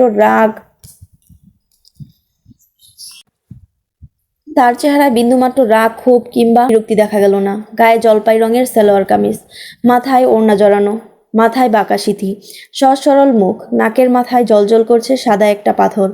সুচিক্কণ ঠোঁটজোড়া সারাক্ষণই এঁটে আছে একে অপরের সাথে। দরকার ছাড়া কোনো কথাই বেরোয় না সে মুখ দিয়ে। পিঠ বেয়ে নেমে পড়া চুলগুলো আগা দেখা যাচ্ছে ওড়নার নিচে কোমরে। চুলগুলো ভেজা, তা হতে পানি ঝরতে ঝরতে কোমর ভিজে গিয়েছে খানিকটা। খোদেজা কালো শাড়ি দিয়েছে। গোসল করে সে শাড়ি পরেনি। শাড়ি পরে সে কাজ করতে পারবে না, তাই খোদেজা এতেই সন্তুষ্ট। তাকে বেগম সেজে ঘুরঘুর করতে হবে না। খাবার পরিবেশন করার পর মতিবানু আর ফুলকলি মিলে খাবার ঘরে খাবার নিয়ে চলে গেল। অপরূপা, খুদেজা, হামিদা আর শাহানাকেও খেতে দিল। তটিনী রসাই ঘরে আসেনি। তার জন্য পরোটা, হারিসা আর ফিরনি পাঠিয়ে দিল সায়রার মাধ্যমে। শবনম, আয়শা আর সোহিনীও খেতে বসলো। সায়রা তটিনীর কক্ষ থেকে এসেই শুনতে পেল আয়শা বলছে, আজকের খাবার দারুণ হয়েছে আম্মা। পরে শাহানার দিকে চোখ যেতেই চুপ হয়ে গেল সে। আয়শা সবে 15 বছর। সে অপরূপার ছোট। শবনম, সায়রা আর সোহিনী অপরূপার সমবয়সী। তটিনী বছর 2-এর বড়। তটিনীকে আপু বলেই সম্বোধন করেছিল মহলে আসার পর। বাকিদের নাম ধরে সম্বোধন করেছে। সায়রা বলল, তাহলে খেতেই হচ্ছে। রূপা, দুঃখিত। ফোড়ন কাটলো সে। জিভে কামড় দিয়ে বলল, ভাবি যান, চলো আমরা একসাথে খাই। তুমিও খেয়ে নাও, তারপর কাজ করো। অপরূপা সকলের চেহারা পরখ করতে ব্যস্ত। হারিসা ভালো হয়েছে, সে সেকে দেখেছে। সুগন্ধি আর রংটাও ভালো এসেছে, কিন্তু পরোটা ছেঁকে দেখেনি। কে জানে কেমন হয়েছে। খুদেজা, শাহানা চুপচাপ খাচ্ছে। হামিদা অপরূপাকে অমন চোখ দৃষ্টিতে বারংবার তাকাতে দেখে বলল, সব ভালো হয়েছে খেতে, তুমি খেয়ে নাও। অপরূপা স্বস্তি পেল। টুনু হেসে বলল, আজও বোধ হয় পয়সা পাইব সে সম্রাট ভাইজানের কাছ থেকে। অপরূপা খানিকটা বিব্রত চোখে তাকালো। কথাটার মজা পেল সবাই। শাহানা বলল, পেতেও পারে, সম্রাট কাজের মানুষদের পয়সা দিতে ভোলে না। অপরূপা অপমানিত বোধ করলেও মাথা থেকে জেরে ফেলে সায়রাকে জিজ্ঞেস করলো, তোমাকে খেতে দেব? সায়রা টুনুর দিকে চোখ গরম করে তাকিয়ে দ্রুত চোখের রং পাল্টে অপরূপার সাথে হেসে বলল, হ্যাঁ দাও। তুমি কিন্তু রাতে কিছু খাওনি। এখন আমার সাথে বসে পেট ভরে খাও। না খেলে কাজ করার শক্তি পাবে না। অপরূপা স্মিত হেসে, তুমি শুরু করো, আমি নিচ্ছি। খোদেজা সায়রাকে কড়া গলায় বলল, সায়রা, তোমাকে এত গুজুর কে করতে বলেছে? খাবার ঘরে যাও, দেখো তোমার ভাইজানের কিছু লাগে কিনা। আমি খাচ্ছি আম্মা। তো কি আমাকে যেতে বলছো? আমিও যাব না। আপনাকেও যেতে হবে না, ওনার বেগমকে পাঠান। খোদেজা গরম চোখে তাকালো তার দিকে। অপরূপা খেতেই থাকলো। সে কথা কানে তোলেনি। অমনভাবে টেবিলে হতে মরিচ মশলার বাটিগুলো গুছিয়ে রাখতে লাগলো খাওয়ার ফাঁকে ফাঁকে। খোদেজা তার প্রতিক্রিয়া লক্ষ্য করছে। তাকে দেখে মনে হচ্ছে সে নিজেই ইচ্ছুক না, যদিও এই মুহূর্তে এভাবে যেতে রাজি নয় সে, কিন্তু সম্রাটকে দেখার জন্য মনটা আকুপাকু করছে। না, তাও নয়, একটিবার দেখা হলে খুব খারাপ হতো না। সে খেতে খেতে আনমনা হয়ে ভাবে, এই যে দূরে থেকে হলেও একবার দেখার এমন তীব্র ইচ্ছা বাসনা, এটাকেই কি টান বলে? পবিত্র বন্ধনের জোরে হয়তো, এই শক্তি বলেই হয়তো একটা অচেনা মানুষের হাত ধরে পিতৃগৃহ ত্যাগ করে মেয়েরা বছরের পর বছর কাটিয়ে দেয় সেই মানুষের সাথে। আর সে শুধু একটা রাত কাটিয়েছে। আর সেই এক রাতের মধ্যে মনে হলো একদম যতটা কাছে আসার পর দূরে গেলে কষ্ট হয়, ঠিক ততটাই কাছে ছিল তারা। সেই জ্যোৎস্না মাখা রাতে ভাঙা ছাদের নিচে তেলপালের মোড়া ছোট্ট কুঠুরিতে সীমিত জায়গার সেই কাঠের চৌকিতে দুটো মানুষের একে অপরের সাথে লেপ্টে থাকা, গায়ের সাথে লেগে থাকা, মিষ্টি আতরের সুবাসে হারিয়ে যাওয়া, সেই তপ্ত নিঃশ্বাসের আঁচড়, সেই উষ্ণ ঠোঁটের ছোঁয়া, শরীরের তাপ, বাহুবন্ধনের চাপ, মোহনীয় চাহনি, ভাবতেই কেমন এলোমেলো হয়ে পড়ে সে। না, শুধু ভালোবাসা পেতে নয়, তাকে সম্রাটের যোগ্য হয়ে উঠতে হবে। সে পাশে থাকতে চায়। সম্রাটের ভালোবাসার পূর্ণ মর্ম বুঝতে খোদাতাআলা তার পরীক্ষা নিচ্ছে। খুব কাছে যাওয়ার জন্য খুব দূরে যেতে হয়, তা সে মানে। তাই কোনো দুঃখ নেই। খোদেজা কড়া চোখে তাকাতেই সায়রা বসা থেকে দাঁড়িয়ে বলল, আচ্ছা, আমি যাচ্ছি। সায়রা চলে গেল। চটজলদি ফিরে এসে ওড়নার কোনা আঙুলে পেঁচাতে পেঁচাতে খোদেজার কাছে আবদার পারল ভীত গলায়, আম্মা, রূপাকে একটু নিয়ে যাই। খোদেজা কড়া গলায় প্রশ্ন করল, তার অনেক কাজ আছে আমার সাথে, কোথাও নিয়ে যেতে পারবে না। খোদেজা সায়রার দিক থেকে চোখ সরিয়ে অপরূপাকে বলল, কাল শুক্রবার, জামায়াত হবে মহিলাদের। প্রত্যেক শুক্রবারে হতো, আমি বন্ধ রেখেছিলাম কয়েক মাস। তোমাকে তার জন্য খাবারের আয়োজন করতে হবে কাল। কি খাবার? সেসব বলে দেব, ওখানে তুমি উপস্থিত থাকবে। এখন আমার সাথে এসো। অপরূপা খোদেজার পিছু পিছু উনার কক্ষে গেল। পথে তটিনীর সাথে দেখা হলো। তার চোখ মুখের অবস্থা বিধ্বস্ত, লালচে ফোলাভাব। অপরূপার দিক থেকে ঘৃণায় চোখ ফিরিয়ে নিয়ে হনহনিয়ে পাশ কেটে চলে গেল। অপরূপা খোদেজার পিছু যেতে যেতে প্রশ্ন করল, জামাইতে কি আপনি হাদিস পড়িয়ে শোনান? আমি বুখারি হাদিস পড়েছি। আমার দাদি যেন সবাইকে হাদিস পড়িয়ে শোনাতেন। উনি অনেক জ্ঞানী ছিলেন। নিজের নাতনিকে তো বোকা বানিয়ে রেখে গেলেন। পরপুরুষের সাথে ঘর ছাড়তে নেই সেটা শেখাননি। কক্ষে প্রবেশ করলেন উনি। ওনার কক্ষে দামি রাজকীয় আসবাবপত্রের বাহার। অপরূপার নড়চড় না দেখে পেছনে ফিরে অপরূপাকে দরজার কাছে মুখ কালো করে দাঁড়িয়ে থাকতে দেখে বললেন, দোষ করেছ, আর আমি বলতে পারবো না? অপরূপা নম্রমুখী হয়ে বলল, আমি অনুতপ্ত, তওবা করেছি। খোদেজা একটা মোটা খাতা বের করলেন, বেশ ভারী, পুরনো মলাটের উপর আরবি অক্ষরে কিছু লেখা। অপরূপার দিকে চোখ তুলে তাকিয়ে বললেন, যেহেতু পড়েছ সেহেতু তোমার জানার কথা। দেখি বলো তো, প্রথম বিশুদ্ধ হাদিস গ্রন্থ কোনটি? অপরূপার উত্তরটা পারবে তাই উৎসাহিত হয়ে বলল, ইমাম মালিকের মুয়াত্তা, সর্বপ্রথম ও সর্বপ্রধান প্রামাণ্য হাদিস গ্রন্থ। আর বুখারী শরীফের হাদিস সংখ্যা কত? অপরূপার উত্তর, ইবনে আল সালাহ এর হিসাব মতে দ্বিরুক্তিসহ বুখারী শরীফে হাদিসের সংখ্যা ৭,563। মাত্র একবার বর্ণিত হাদিসের সংখ্যা 2,230। খোদেজা গম্ভীর মুখে হাতের ভারী খাতার পৃষ্ঠা হতে লাগলো। সকুচিত কণ্ঠে জিজ্ঞাসা করলো, আমি কি ভুল বলেছি? পৃথিবীর যেটা খুব দরকার সেটা শেখনি। এক ভাইয়ের বিরহের কাতরাতে মহলে এলে, তারপর এক ভাইকে করে নিলে। কি বলা যায় বলো তো তোমাকে? তোমার মুখটা দেখলে আমি আর কিছু বলতে পারি না। আমার মেয়ে হলে চড়াতে সোজা করে দিতাম। এই খাতাটা নাও, সব কিছুর হিসেব লেখা আছে।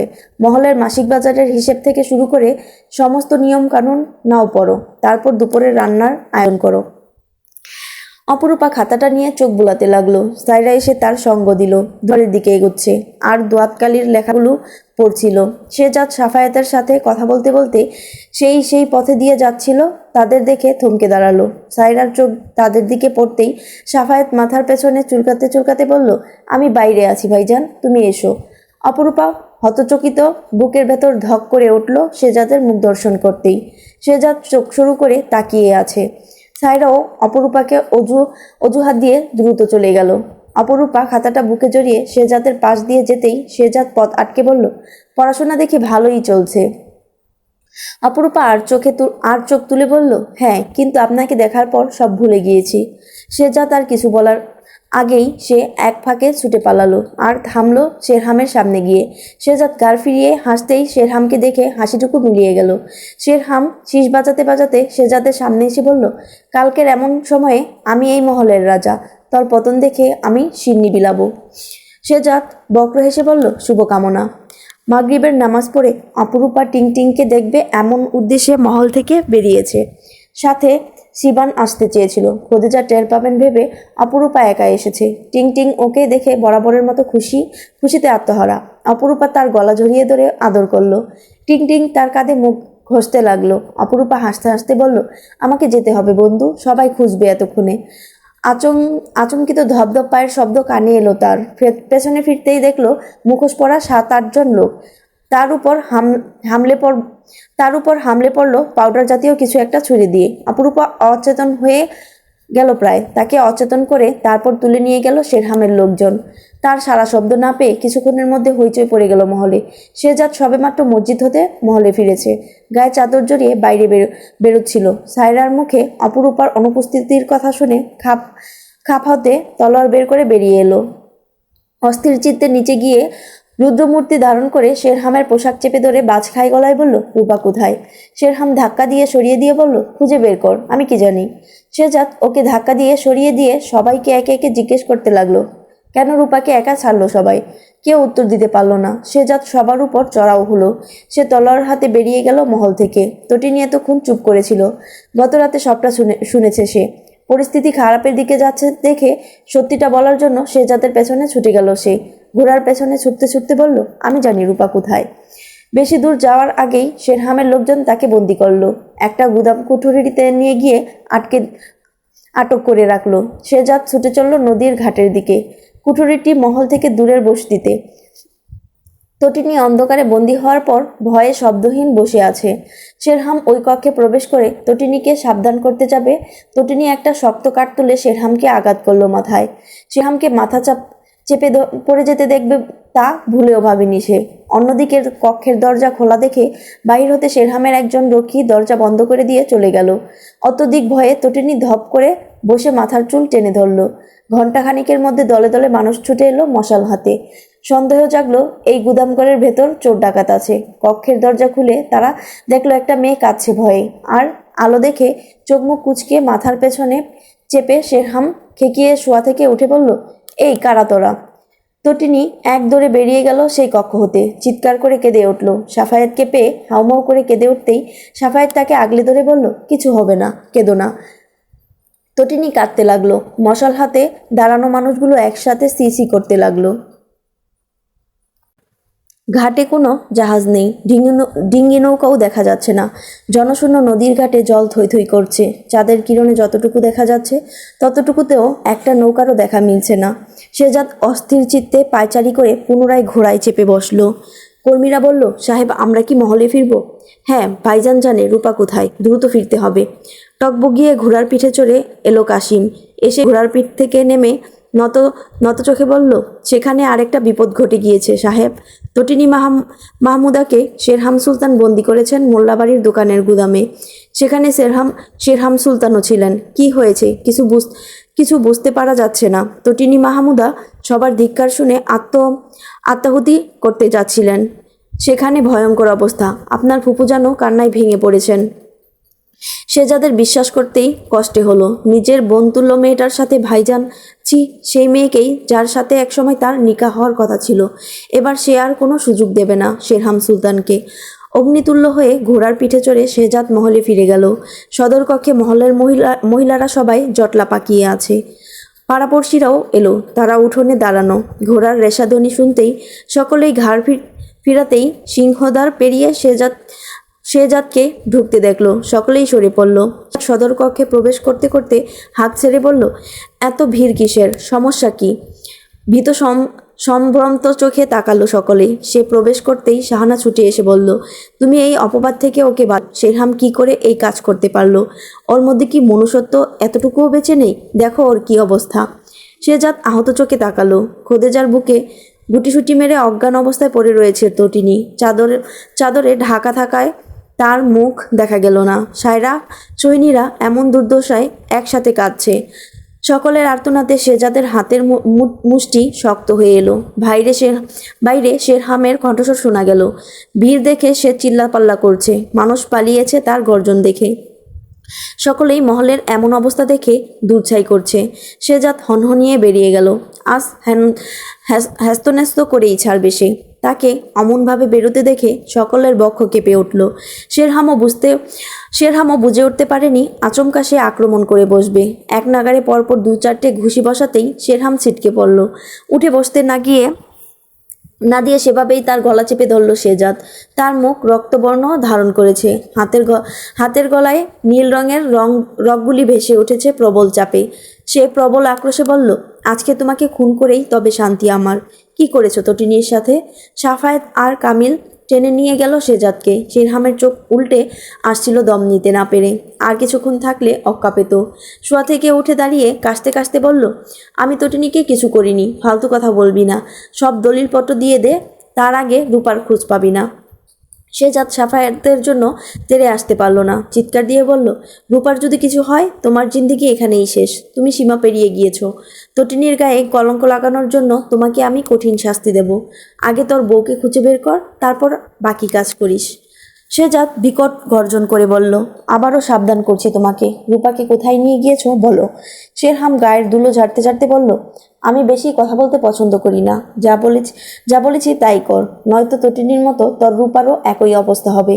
সাফায়েত আর কামিলকে সরিয়ে দিয়ে ধারালো চকচকে তলোয়ার নিয়ে ফের ছুটে এসে শেরহামকে ধাক্কা দিয়ে ফেলে দিল শেহজাদ।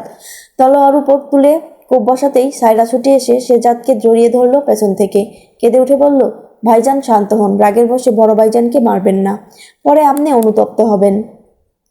সোহিনী পা জড়িয়ে ধরল, কান্নায় ভেঙে পড়ে বলল, না না, এমনটা করো না ভাইজান। শেহজাদের হাত থেকে অস্ত্র পড়ে গেল।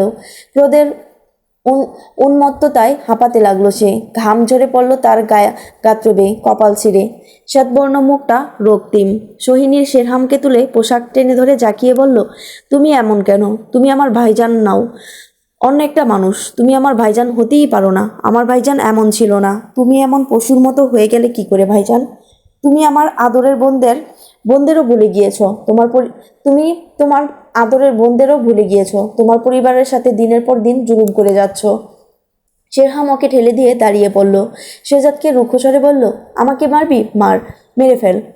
তোর বইয়ের খোঁজও জীবনে পাবি না। কি মনে করেছিস ওকে নিখা করে নিয়ে শান্তিতে সংসার করবি? আমি থাকতে তার জীবনেও হতে দেব না। শেহজাদ ঝাঁঝালো কণ্ঠে বলল, তোমার কি মনে হয় আমি তোমার হাতে সব তুলে দিলেও নগরের মানুষ তোমাকে গ্রহণ করবে? তোমার অভিষেকে আসবে? আজকের পর তো তা একদমই হবে না। তুমি তটিনীর সাথে যা করেছ তা সবাই জেনে গেছে। তুমি তাদের কাছে একজন পশুতুল্য মানুষ। শেরহাম খ্যাক করে বলল, মুসা, মুখ সামলা। আমাকে মেয়ে গঠিত ব্যাপারে একদম জড়াবি না। একদম ফালতু কথা বলবি না। তটিনীকে জিজ্ঞেস কর ও আমার সাথে কি করেছে। সকলের চোখে বিস্ফোরণ। সাফায়েত বলল, কী সব বাজে কথা বলছেন? ও কি করবে আপনার সাথে? ও আমার মাথায় আঘাত করছে। আমি কিছু করিনি। না করে ভুল করেছি। তোদের শিক্ষা দেওয়া লোক। রূপাকে আমার হাতে তুলে দাও। তটিনীর কাছে ক্ষমা চাও, তাহলে তুমি যা চাচ্ছ সব দেব তোমাকে। শেরহাম উৎসুক চোখে তাকিয়ে বলল, কি বললাম শুনতে পাসনি? আগে দলিলপত্র বুঝিয়ে দে, সেখানে স্বাক্ষর দে, তারপর রূপার খোঁজ পাবি। না দিলে তোর ক্ষতি। আমি আজ না হয় কাল ঠিকই সব নিয়ে নেব। এবার তোর সিদ্ধান্ত। শেহজাদ প্রখর দৃষ্টিতে শেরহামের মুখ পানে চেয়ে থাকলো। সময় পেরিয়ে যাচ্ছে। রূপা ওই পশুগুলোর হাতে আছে। এখন সর্বপ্রথম কাজ রূপাকে উদ্ধার করা। সে বলল, বেশ, সব তুলে দেব তোমার হাতে। আগে রূপার খোঁজ দাও। যদি আমি রূপার খোঁজ না পাই তখন তোমাকে আমি বিশ্বাস করি না। আমিও তোকে বিশ্বাস করি না। ওকে পেয়ে গেলে তুই তোর সৈন্য নিয়ে সবার উপর আক্রমণ করবি। আগে স্বাক্ষর দে। মহল মজুদঘর কোষাগারের তালাচাবি দে। নিজ হাতে অঙ্গীকারপত্র লিখে দে। ভবিষ্যতে তুই কোনো কিছুই তোর বলে দাবি করতে পারবি না। সে যার চরম মতদ্বৈততায় ভুগল। শেরতাজ সাহেব আর শাহজাহান সাহেব তার তীব্র বিরোধী। ওনারা কিছুতেই স্বাক্ষর করবেন না। খোদেজা শাহানাও শেরহামের কথায় রাজি না হয় আকুল আবেদন জানাচ্ছে শেহজাদকে। ঠিক ততবারই রূপার চেহারাটা ভেসে উঠেছে মানসপটে। না, রূপাকে সে হারাতে পারবে না। তাদের এখনো মনের মিলন না হোক, একে অপরকে ছাড়া থাকা যাচ্ছে না।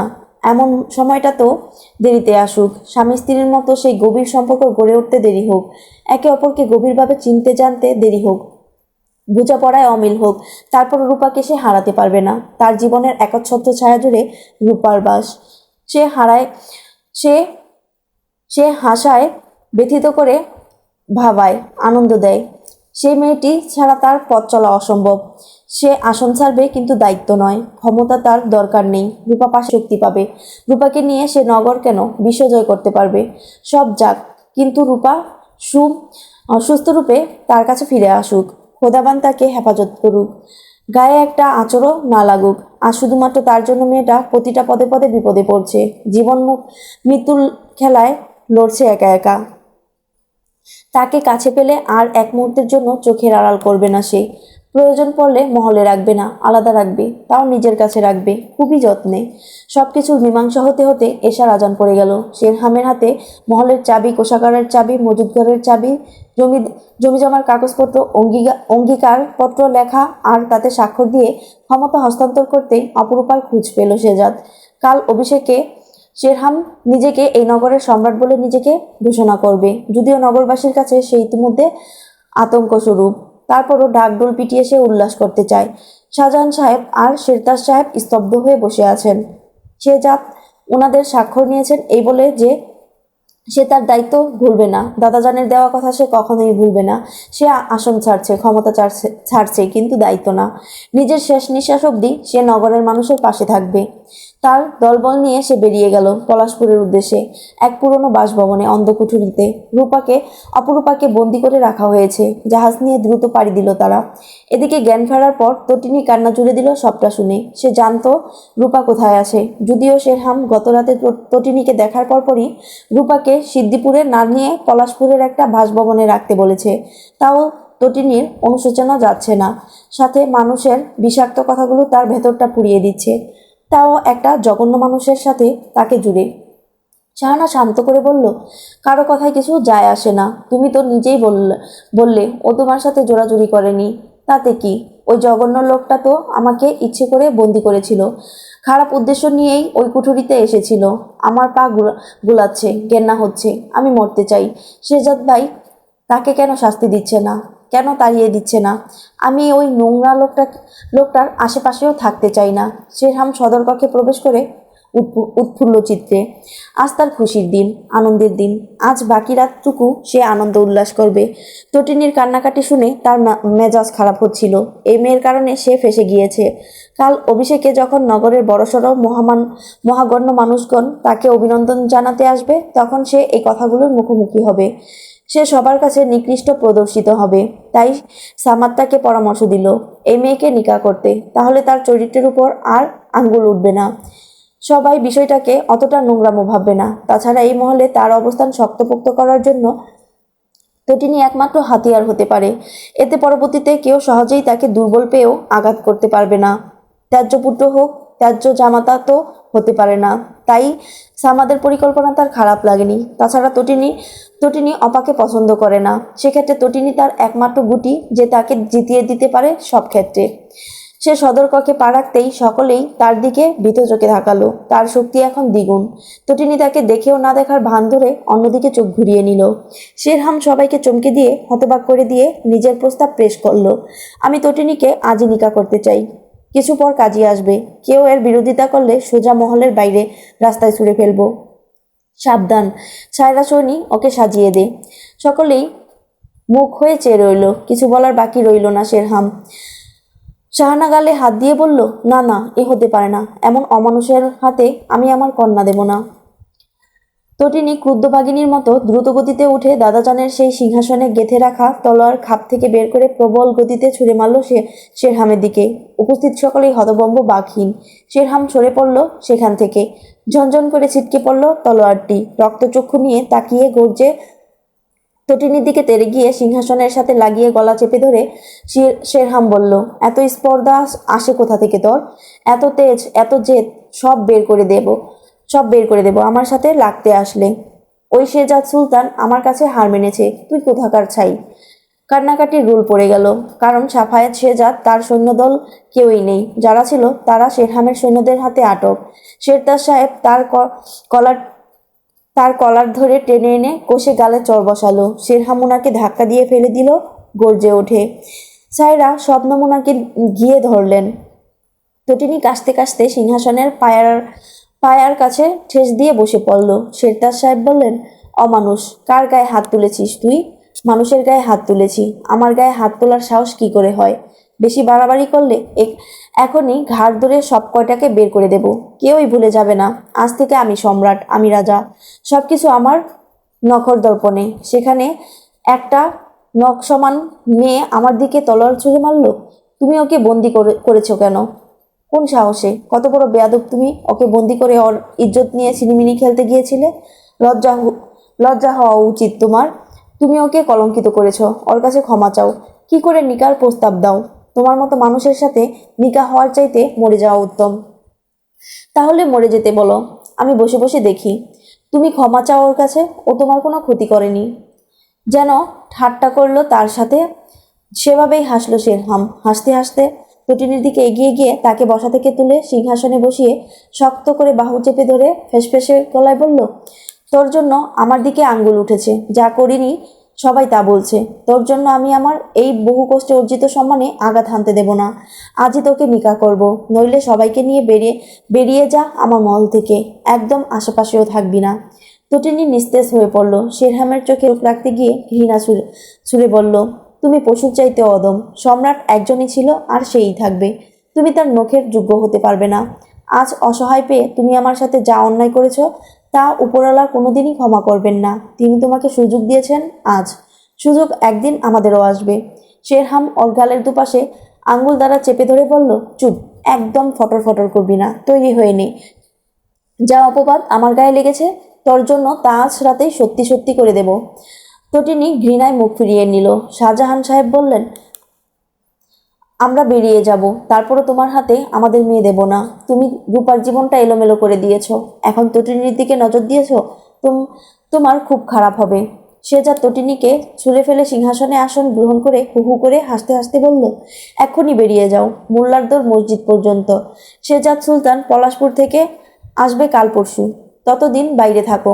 সমস্যা কি? সুলতান মহলের সবাই পথে নেমেছে, দেখলে মানুষ খুশিই হবে। শিবান সমস্ত ঘটনা চুপচাপ দেখছিল, মায়ের বুকে মুখ লুকিয়ে। বিরক্ত হয়ে শেরহামকে বলল, তুমি খুব খারাপ। সুন্দর বউকে কোথায় নিয়ে গিয়েছ? আবার তনি আপুর সাথে এমন করছো কেন? শেহজাদ ভাইজান তোমাকে মেরে ফেলবে। শেরহাম ধমক দিয়ে বলল, এই চুপ, একদম তুলে দেবো এক আছাড়। শিবান আটকে ওঠে। হামিদা তাকে নিয়ে সেখান থেকে সরে পড়ে। শেরতাজ সাহেব বলে, ও তোমার ছোট ভাই, অন্তত তার সামনে নিজের স্বরূপ ঢেকে রাখো। লজ্জা হলো না যখন ও তোমাকে খারাপ বলল? কিসের ভাই? ও কি আমার মায়ের পেটের ছেলে? মায়ের পেটের বোন তো আছে, তার সাথেও তো অবিচার করছো। আসলে তুমি একেবারে অমানুষে পরিণত হয়েছ। এতটুকুও মনুষ্যত্ব তোমার মাঝে যদি বেঁচে থাকতো, তাহলে তুমি এত নিষ্ঠুর আচরণ করতে পারতে না। এই সবাই বের হও, আমাদের চিন্তা করতে হবে না, আমাদের জায়গা হয়ে যাবে, চলো সবাই। শেরহাম গায়ে লিয়ে বসলো, দেখলো সত্যি সত্যি সবাই চলে যাচ্ছে। না, এ হতে পারে না, কাল তার অভিষেক, এদেরকে হাতে রাখতে হবে, নিকাহ সারতে হবে। সে তার সৈন্যদের ডাক দিয়ে বলল, শবনম আর আয়েশাকে বন্দি করে নিয়ে যেতে। সৈন্য তাই করলো। শবনম আর আয়েশা চেঁচিয়ে কাঁদতে লাগলো। সৈন্যরা তাদের নিয়ে উদাও হয়ে গেল। শেরতাজ সাহেব আর শাহজাহান সাহেবকে অন্ধকুঠুরিতে বন্দি করলো। তটিনী বলল, কি হচ্ছে এসব? তুমি আমার বোনদের নিয়ে টানাটানি করছো কেন? কি করেছে ওরা? শেরহাম সিংহাসনে গায়ে লিয়ে বসতেই সদর দরজার কাছে এসে থামলো কাজী। ওনার পেছনে শেরহামের সৈন্য দুজন বন্দুক হাতে দাঁড়ানো। উনি নত চোখে বলল, শেরহাম সুলতান ডেকে পাঠিয়েছিলেন? শেরহাম তটিনীকে বলল, কাজী চলে এসেছে, রাজি হয়ে যাও, নইলে তোমার বোনদের অবস্থা হবে তোমার চাইতেও করুণ করুণ করুণ। হইচই পড়ে গেল। খোদেজা বলল, তুমি বাচ্চা মেয়ে দুটোকে কোথায় পাঠিয়ে দিলে? খোদা এত অন্যায় সইবে না। শাহানা ছুটে সদর কক্ষের বাইরে যেতে যেতে মুখ থুবড়ে পড়ল, কান্নায় ভেঙে পড়ল। তটিনী বলল, দয়া করো, আমার বোনদের ফিরে আনো। আমি তোমাকে নিকাহ করতে রাজি। ওদের কোনো ক্ষতি করো না। তোমার সৈন্যদের ফিরে আসতে বলো। শেরহাম পায়ের উপর পা তুলে বসে বিড়িতে আগুন ধরিয়ে বলল, আগে নিকাহ, তারপর ওদের মুক্তি। রাজি না হলে তোমাকে জোর করে নিকাহ করতেই পারি। আমি কিন্তু অতটা অমানুষ না, তাই শান্তিতে নিকাহ করতে চাইছি। রাজি? নাকি আদেশ দেব ওদের দুজনকে? তটিনী না না করে বলল, আমি রাজি। ওদের কোনো বদনাম করো না দয়া করে, ওরা সইতে পারবে না। আমি রাজি। শেরহাম প্রসন্ন হেসে বলল, কাজী সাহেব, মিয়া বিবি রাজি, নিকা পড়ানো শুরু করুন। এক কাপড়ে নিকা হবে, এত রং ঢঙের দরকার নেই। রংচং করে একজনকে নিকা করতে চেয়েছিলাম, সে আমাকে রংচং দেখিয়ে পালিয়ে আমার ভাইকে নিকা করলো। এরও বিশ্বাস নেই, এখনই পড়ান। কাজী ভয়ে ভয়ে বলল, জোরপূর্বক নিকা করা গুনাহ। শেরহাম ধমক দিয়ে বলল, যেটা বলেছি সেটা করুন, আপনার ভকভক শুনতে এত পয়সা দেইনি। কাজী নিকা পড়া কবুল করল। তটিনী ওকে শক্ত মুখে তাকালো, তার গাল দিয়ে গড়াচ্ছে স্বচ্ছ জলের নহর। জীবনের সবচাইতে ভয়ঙ্কর ঝড়ের মুখোমুখি তটিনী। নিজেকে শক্ত রেখে কুপিত স্বরে বলল, কবুল। তোমার ছলনা, প্রতারণা আর বর্বরতা কবুল। তুমি আমার জীবনের সবচাইতে নিকৃষ্ট, জঘন্য, অপ্রিয় একটা মানুষ। শেরহাম ক্রূর দৃষ্টিতে চেয়ে বলল, ভালোই, আমার ব্যাপারে নাক গলাবি না তো। গলাবি তো লাথি দিয়ে বের করে দেব আমার মহল থেকে। তটিনী চেঁচিয়ে বলল, আমার বোনদের ছেড়ে দাও, নইলে আমি মৃত্যুকে পরোয়া করব না। শেরহামের আদেশে শবনম আর আয়শাকে কাঁধে করে নিয়ে এলো দুজন সৈন্য, মেঝেতে শুইয়ে দিয়ে চলে গেল। তারা অজ্ঞান নাকি কিছু হয়েছে তা বুঝতে পারল না তটিনী। শাহানা চিৎকার করে কেঁদে ছুটে গেল তাদের কাছে। তটিনী শেরহামের দিকে তাকিয়ে গর্জে বলল, কি করেছো ওদের সাথে? কি হয়েছে ওদের? ওরা তোর মতো নয়, তাই ভয়ে মূর্ছা গেছে, নাকি মারা গেছে কে জানে। ইন্নালিল্লাহ। তটিনী চিৎকারে আক্রোশে মহল কেঁপে উঠল। ছায়রা আর সোহিনী ছুটে গিয়ে শবনম আর আয়শার হাতে পায়ে মালিশ করতে লাগলো। শেরহাম হাসতে হাসতে বেরিয়ে গেল মহল থেকে। তটিনী বোনদের মাথায় পাশে জড়পদার্থের মতো বসে রইল। এদিকে পলাশপুরের সেই বাসভবনে রূপার কোনো খোঁজ পেল না শেজাত। শেরহামের সৈন্যদের সাথে পথিমধ্যে মুখোমুখি হয়ে গেল। দুজনকে আটক করা গেল, বাকিরা পালিয়ে গেল। আটককৃত সৈন্যরা জানালো, অপরূপা তাদের হাত থেকে পালাতে গিয়ে নদীতে ঝাঁপ দিয়েছে। তারা চারপাশ থেকে বন্দি করেছিল। পেছনে নদী থাকায় অপরূপা আর পথ খুঁজে না পেয়ে নদীর পানিতে ঝাঁপ দিয়েছে। তারা বলা শেষ করতে পারল না। শেজাত খপ করে তলোয়ার তুলে হামলা করতেই রক্ত ছলকে এসে রক্তে ছেয়ে গেল তার সারা মুখ পোশাক। সাফায়েত আর তার সৈন্যরা হতভম্ব। তাদের মৃত্যু ঘটতেই শেজাত প্রবল আক্রোশে হুঙ্কার ছেড়ে তলোয়ারটি ছুঁড়ে মারল দূরে। রক্তে মাখা তলোয়ারটি সামনে বড় গাছটির ডালে গিয়ে গেঁথে গেল। তলোয়ারটি হতে রক্ত ছুঁয়ে ছুঁয়ে পড়তে লাগলো মাটিতে। জাহাজ থেকে নেমে আসা হিমদূষের রঙের পাঞ্জাবিতে মোড়া এক সৌম্য দর্শন পুরুষকে রক্তে ভেজা ভয়ঙ্কর রূপে দেখে নদীর ধারে বস্তি গেড়ে বসবাস করা জেলেরা চেয়ে রইল কৌতূহলী অবাক্কর দৃষ্টিতে। তাদের সাথে তাদের স্ত্রী সন্তানও রয়েছে। মহিলাদের পরনে ময়লা শাড়ি, বাচ্চাদের গায়ে ছেঁড়া জামা, জীর্ণশীর্ণ ঘরবাড়ি কপাল ভাঁজ করে পরখ করতে লাগলো শেজাত। জোরে সোরে বাতাস বইছে, সে হাওয়ায় ওরা নদীর জলে ধোয়া ভেজা মুখে ঠান্ডার হাওয়া লাগছে। নড়ছে গহন চুলের এলোমেলো হয়ে আসা ভাঁজ। পাঞ্জাবিতে ছিটকে পড়া রক্তের দাগ পানিতে মুছে দূর করা সম্ভব না, যদিও সে চেষ্টাও করেনি। কিন্তু এমনটাও ভাবেনি মানুষজন তাকে দেখে ভয় পেয়ে যাবে। ডান কান থেকে শুরু করে কাঁধ হাত সবটাই রক্তে ভেজা। লাশ দুটো সেখানকার স্থানীয় লোকদের নিয়ে পুলিশের হেফাজতে রেখে এসেছে সাফায়েত। রাত বাড়ছে, অপরূপার কোনো খোঁজ পাওয়া যায়নি এখনো অবধি। শেহজাদ পণ করেছে আজ রাতের মধ্যে রূপাকে সে খুঁজে বের করবেই। কয়েকজন দক্ষ জাহাজের নাবিক ছড়িয়ে পড়েছে নদীর চারপাশে অপরূপার খুঁজে। সব নৌকা জাহাজ ট্রলার থামিয়ে তল্লাশি চালিয়েছে শেহজাদের সৈন্যরা, কিন্তু ফলাফল শূন্য। শেষে ভাবল জেলেদের বাড়িতে গিয়ে খোঁজ করা যাক, হতেই পারে রূপা সেখানে আছে। কিন্তু ভয়ে জড়সড় হয়ে থাকা জেলেরা তাদের দেখে পালাতে লাগলো, কথা বলতে চাইল না। সৈন্যরা থামিয়ে দিয়ে বলল, আমরা একটা যুবতী মেয়ের খোঁজ করছি, তার নাম অপরূপা। কেউ খোঁজ পেলে বলো, তাকে পুরস্কৃত করা হবে। তারা জানালো কোনো মেয়েকে তারা দেখেনি, কিছু জানে না। তাদের ভয় পাওয়া দেখে শেজাদ তাদের ছেড়ে দিল। ছাড়া পেয়ে তারা চলে গেল দ্রুত পায়ে হেঁটে, যেন প্রাণে বাঁচল। পলাশপুরের এদিকটাতে শেজাতের তেমন আশা হয়নি। কেমন ভুতুরে পরিবেশ, চারপাশে মাছ আর মাছের জাল থেকে আসা আষ্টি গন্ধ। শেজাত লম্বা একটা দীর্ঘশ্বাস ফেলে ফের জাহাজে উঠে পড়ল। সৈন্যরা কেবিনে গিয়ে হাত পা ছড়িয়ে শুয়ে পড়ল। তারা বড্ড ক্লান্ত। শেজাত কেবিনের বাইরে দাঁড়িয়ে রইল ঊর্ধ্বমুখী হয়ে, হাতের আঙ্গুলের ফাঁকে জ্বলন্ত বিড়ির আগুন হাওয়ায় নিবু নিবু প্রায়। সাফায়েত ক্লান্ত দেহে তার পেছনে এসে দাঁড়ালো, বলল, ভাইজান একটু বসো, তুমি ক্লান্ত হয়ে পড়েছ। শেজাদ কাটকাট সরে বলল, বসা যাবে না। তুমি বুঝতে পারছো না রূপা কেমন বিপদে আছে। আমার জন্য একটা মেয়ে প্রতিনিয়ত জীবন মৃত্যুর সাথে লড়ছে, আর আমাকে তুমি বসতে বলছো? সাফায়েত আর কিছু বলল না। রূপা আদৌ কি বেঁচে আছে নাকি তলিয়ে গেছে অতল সমুদ্রে? শেজাদ অস্থির চিত্তে বলল, আমার মনে হয় রূপা সাঁতার জানে, তাই ঝাঁপ দিয়েছে। ও বুদ্ধিমতী, ও অপঘাতে হারিয়ে যেতে পারে না। অন্তত আমি বিশ্বাস করি না। সাফায়েত, তোমার কি মনে হচ্ছে ও এভাবে হারিয়ে যাবে? আমার বিশ্বাস হচ্ছে না, ওকে ফিরতেই হবে। সাফায়েত ওর উৎকণ্ঠিত মুখখানা দেখে মনে মনে বলল, তোমার বিশ্বাস তাকে ফিরিয়ে আনুক। সাফায়েত ভেতরে চলে গেল। জলযানটি রূপনগরের উদ্দেশ্যে ছুটে চলেছে দ্রুত গতিতে। চাঁদের কিরণ পড়ে নদীর জল চিকমিক করছে। সে সেই জলের দৃষ্টি নিবদ্ধ করে ভাবল, বছর বছর খানেক আগের সেই সন্ধ্যার সন্ধ্যা রজনী, যাকে ঘিরে তার জীবনে বসন্ত এসেছিল, সে আজ তার হারজিতের কারণ হয়ে দাঁড়ালো। বলা চলে তার মস্তিষ্কটাও মেয়েটা নিয়ন্ত্রণ করছে। দুটো মানুষের প্রাণ নিয়েছে সে আজ, নিজেকে নিয়ন্ত্রণ রাখতে পারেনি। ওই চোখ দুটোতে যেখানে তার জন্য শুধুই সম্মান দেখত, সেখানে সে বিশ্বাস, ভরসা, শান্তি আর একটু হলেও ভালোবাসার আজ দেখতে পেয়েছিল সেই রাতে। সন্তপে অনুশোচনায় মেয়েটা নিজেকে জাহির করতে সংকোচে ভুগছে। একটা ঘর, সংসার আর মনের পরিপূর্ণ মিলন ঘটার আগেই রূপা হারিয়ে যেতে পারে না। তার দেয়া লাল শাড়ি পরা বাকি, তার মুখে ভালোবাসি শোনা বাকি, আরও বহুদূর পথ চলা বাকি। তাকে মাঝপথে রেখে রূপা এভাবে হারিয়ে যাওয়াটা ঘোর অন্যায়। এত বড় শাস্তি তার কাম্য নয়। রূপাকে ফিরতেই হবে। ভাবনার ফাঁকে হঠাৎই মনে হলো একটা শ্বেতরশ্মি এসে পড়ল মুখের উপর। ঝট করে বুজে আসা চোখ মেলাতেই সাদা পোশাকে রূপাকে দেখতে পেল শেজাদ। ঝকঝকে ঝালর আবৃত কপালের নিচে ছোট ছোট তৃণকেশের ভুরুগুলো নাচিয়ে মজা নিচ্ছিল, মিটিমিটি হাসছে সে। শেজাদ চোখের দৃষ্টি কঠিন করে চিবুক শক্ত করে কটমট করে বলল, দুটো প্রাণ নিয়েছি তোমার জন্য, আর তুমি হাসছো? অপরূপা আবারও হাসলো। হাসতে হাসতে একদম নিকটে এসে বুকে জড়িয়ে ধরল। শেজাদের মুখের নিকটে মুখ নিয়ে জোরালো শ্বাস টেনে বলল, ছি ছি, রক্ত, গন্ধ। আপনি দেখছি ভীষণ পাষাণ পুরুষ, অথচ আমি আপনাকে প্রিয় স্বামী বলে আখ্যায়িত করেছি। বলতে বলতে শেজাদের ধারালো গালে তার নরম গাল ছোঁয়ালো, ঠোঁট ছোঁয়ালো।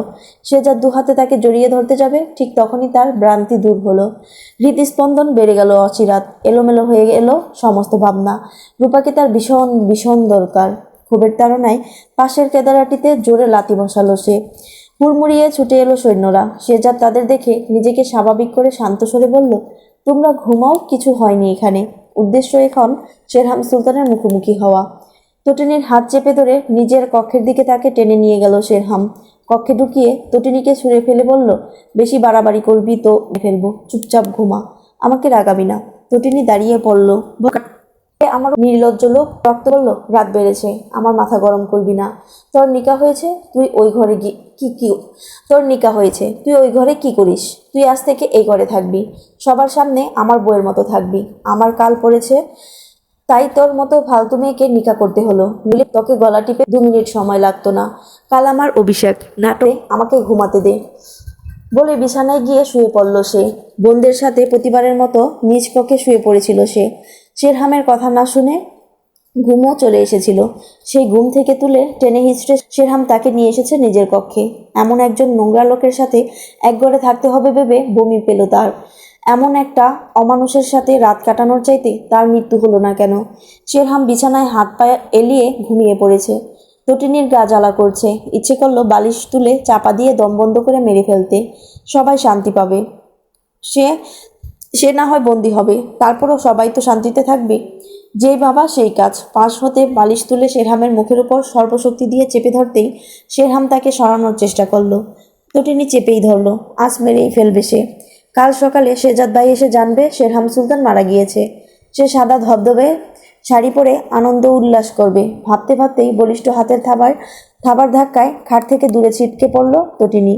হাড়গোড় আর ঠিক থাকার কথা নয়, ব্যথা যন্ত্রণা চেপে রাখল সে। শেরহাম তেড়ে এসে আঙুলের সাহায্যে তটিনীর গলা চেপে ধরে বলল, তোর স্পর্ধা দেখে রীতিমতো অবাক হচ্ছি। তুই জানিস তুই কার সাথে যুদ্ধ করছিস? তোকে আমার দরকার, নয়তো এক্ষুনি তোকে মেরে পুঁতে ফেলতাম। আমার 2 মিনিটও লাগবে না। তটিনীর চোখ বেয়ে ব্যথা যন্ত্রণার জল গড়াতে লাগলো। শেরহাম তাকে ছুঁড়ে ফেললো। তারপর তারপর ঘুমিয়ে পড়লো বিছানায় গিয়ে। তটিনী ঘুমালো ঠান্ডা মেঝেতে। স্বপ্নে দেখলো শেরহামের মৃত্যু। আজ থেকে তার লক্ষ্য সেটাই। শয়নে স্বপনে তার উদ্দেশ্য, লক্ষ্য একটাই, শেরহাম সুলতানের মৃত্যু, ভয়ঙ্কর মৃত্যু। বমির পর বমি, এক নাগাড়ে মেয়েটা বমি করে যাচ্ছে। সব সবুজ রঙের তিতা পানি। মেয়েটার শরীর দুর্বল হয়ে পড়েছে। বয়স্ক আর অল্প বয়স্ক মহিলা দুটি অপরূপাকে শুইয়ে দিল পুনরায়। তার শরীর কাঁপছে।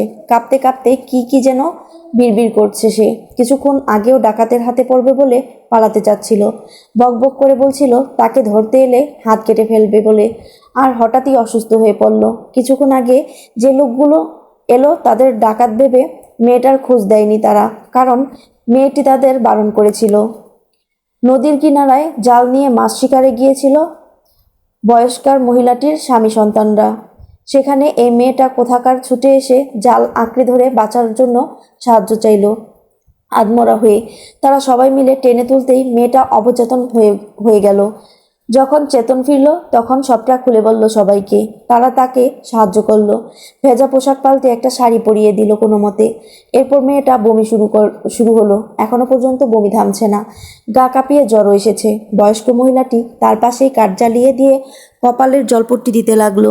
কপালে ঘন ঘন হাত বুলিয়ে জিজ্ঞেস করলো, তোমার হাতে চুড়ি, নাকে দুল, তুমি কি বিবাহিতা?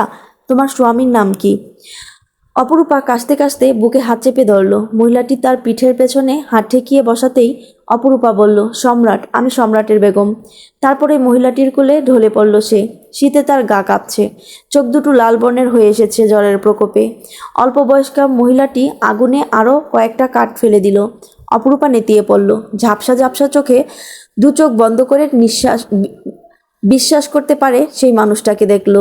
মানুষটা তার নিকটে এসে পরম যত্নে তার শরীরটা তুলে নিয়ে বুকের সাথে চেপে ধরে উষ্ণ চুম্বনে ভরিয়ে দিল সর্বাঙ্গ।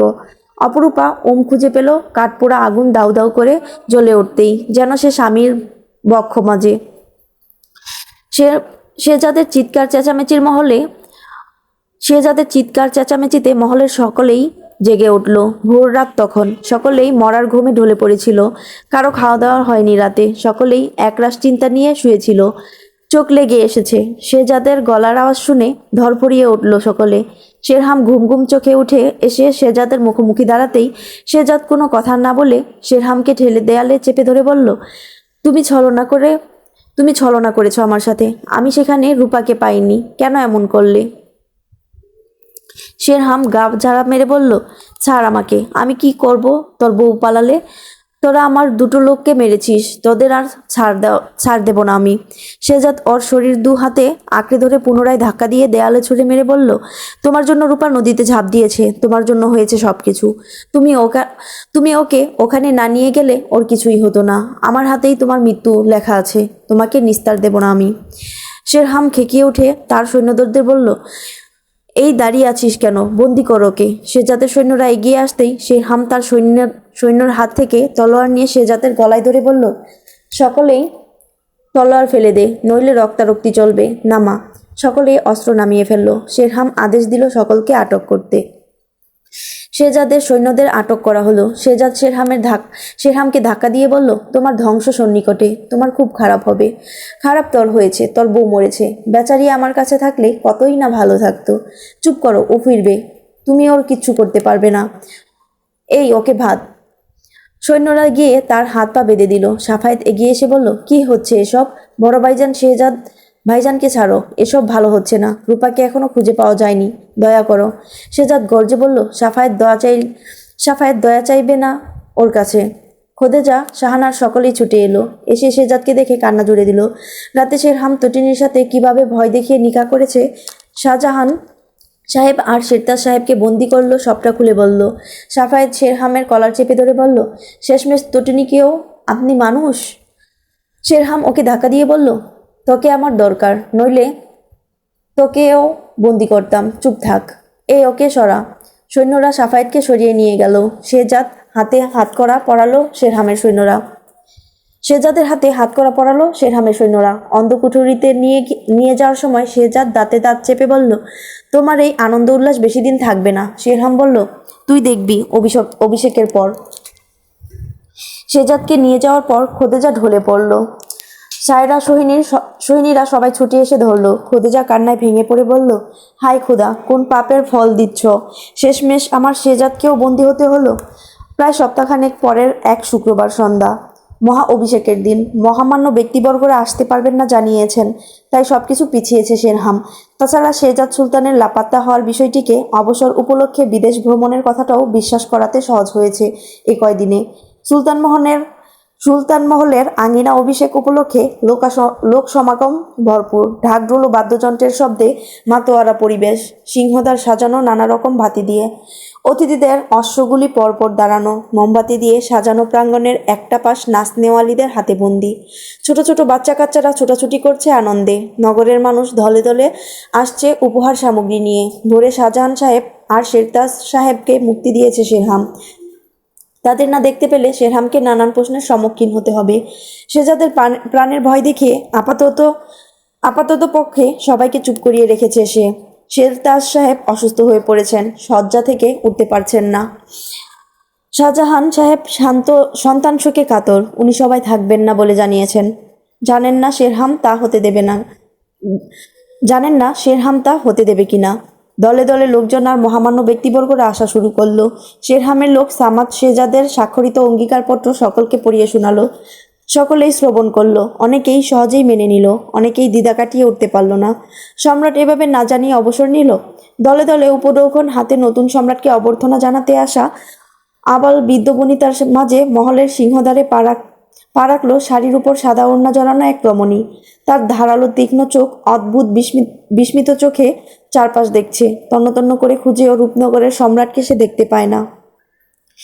এই ছিল প্রিয় বেগমের প্রথম পরিচ্ছেদের 31 থেকে 36 নম্বর সবগুলো পর্ব একসাথে। আর এখানেই প্রথম পরিচ্ছেদ শেষ হচ্ছে।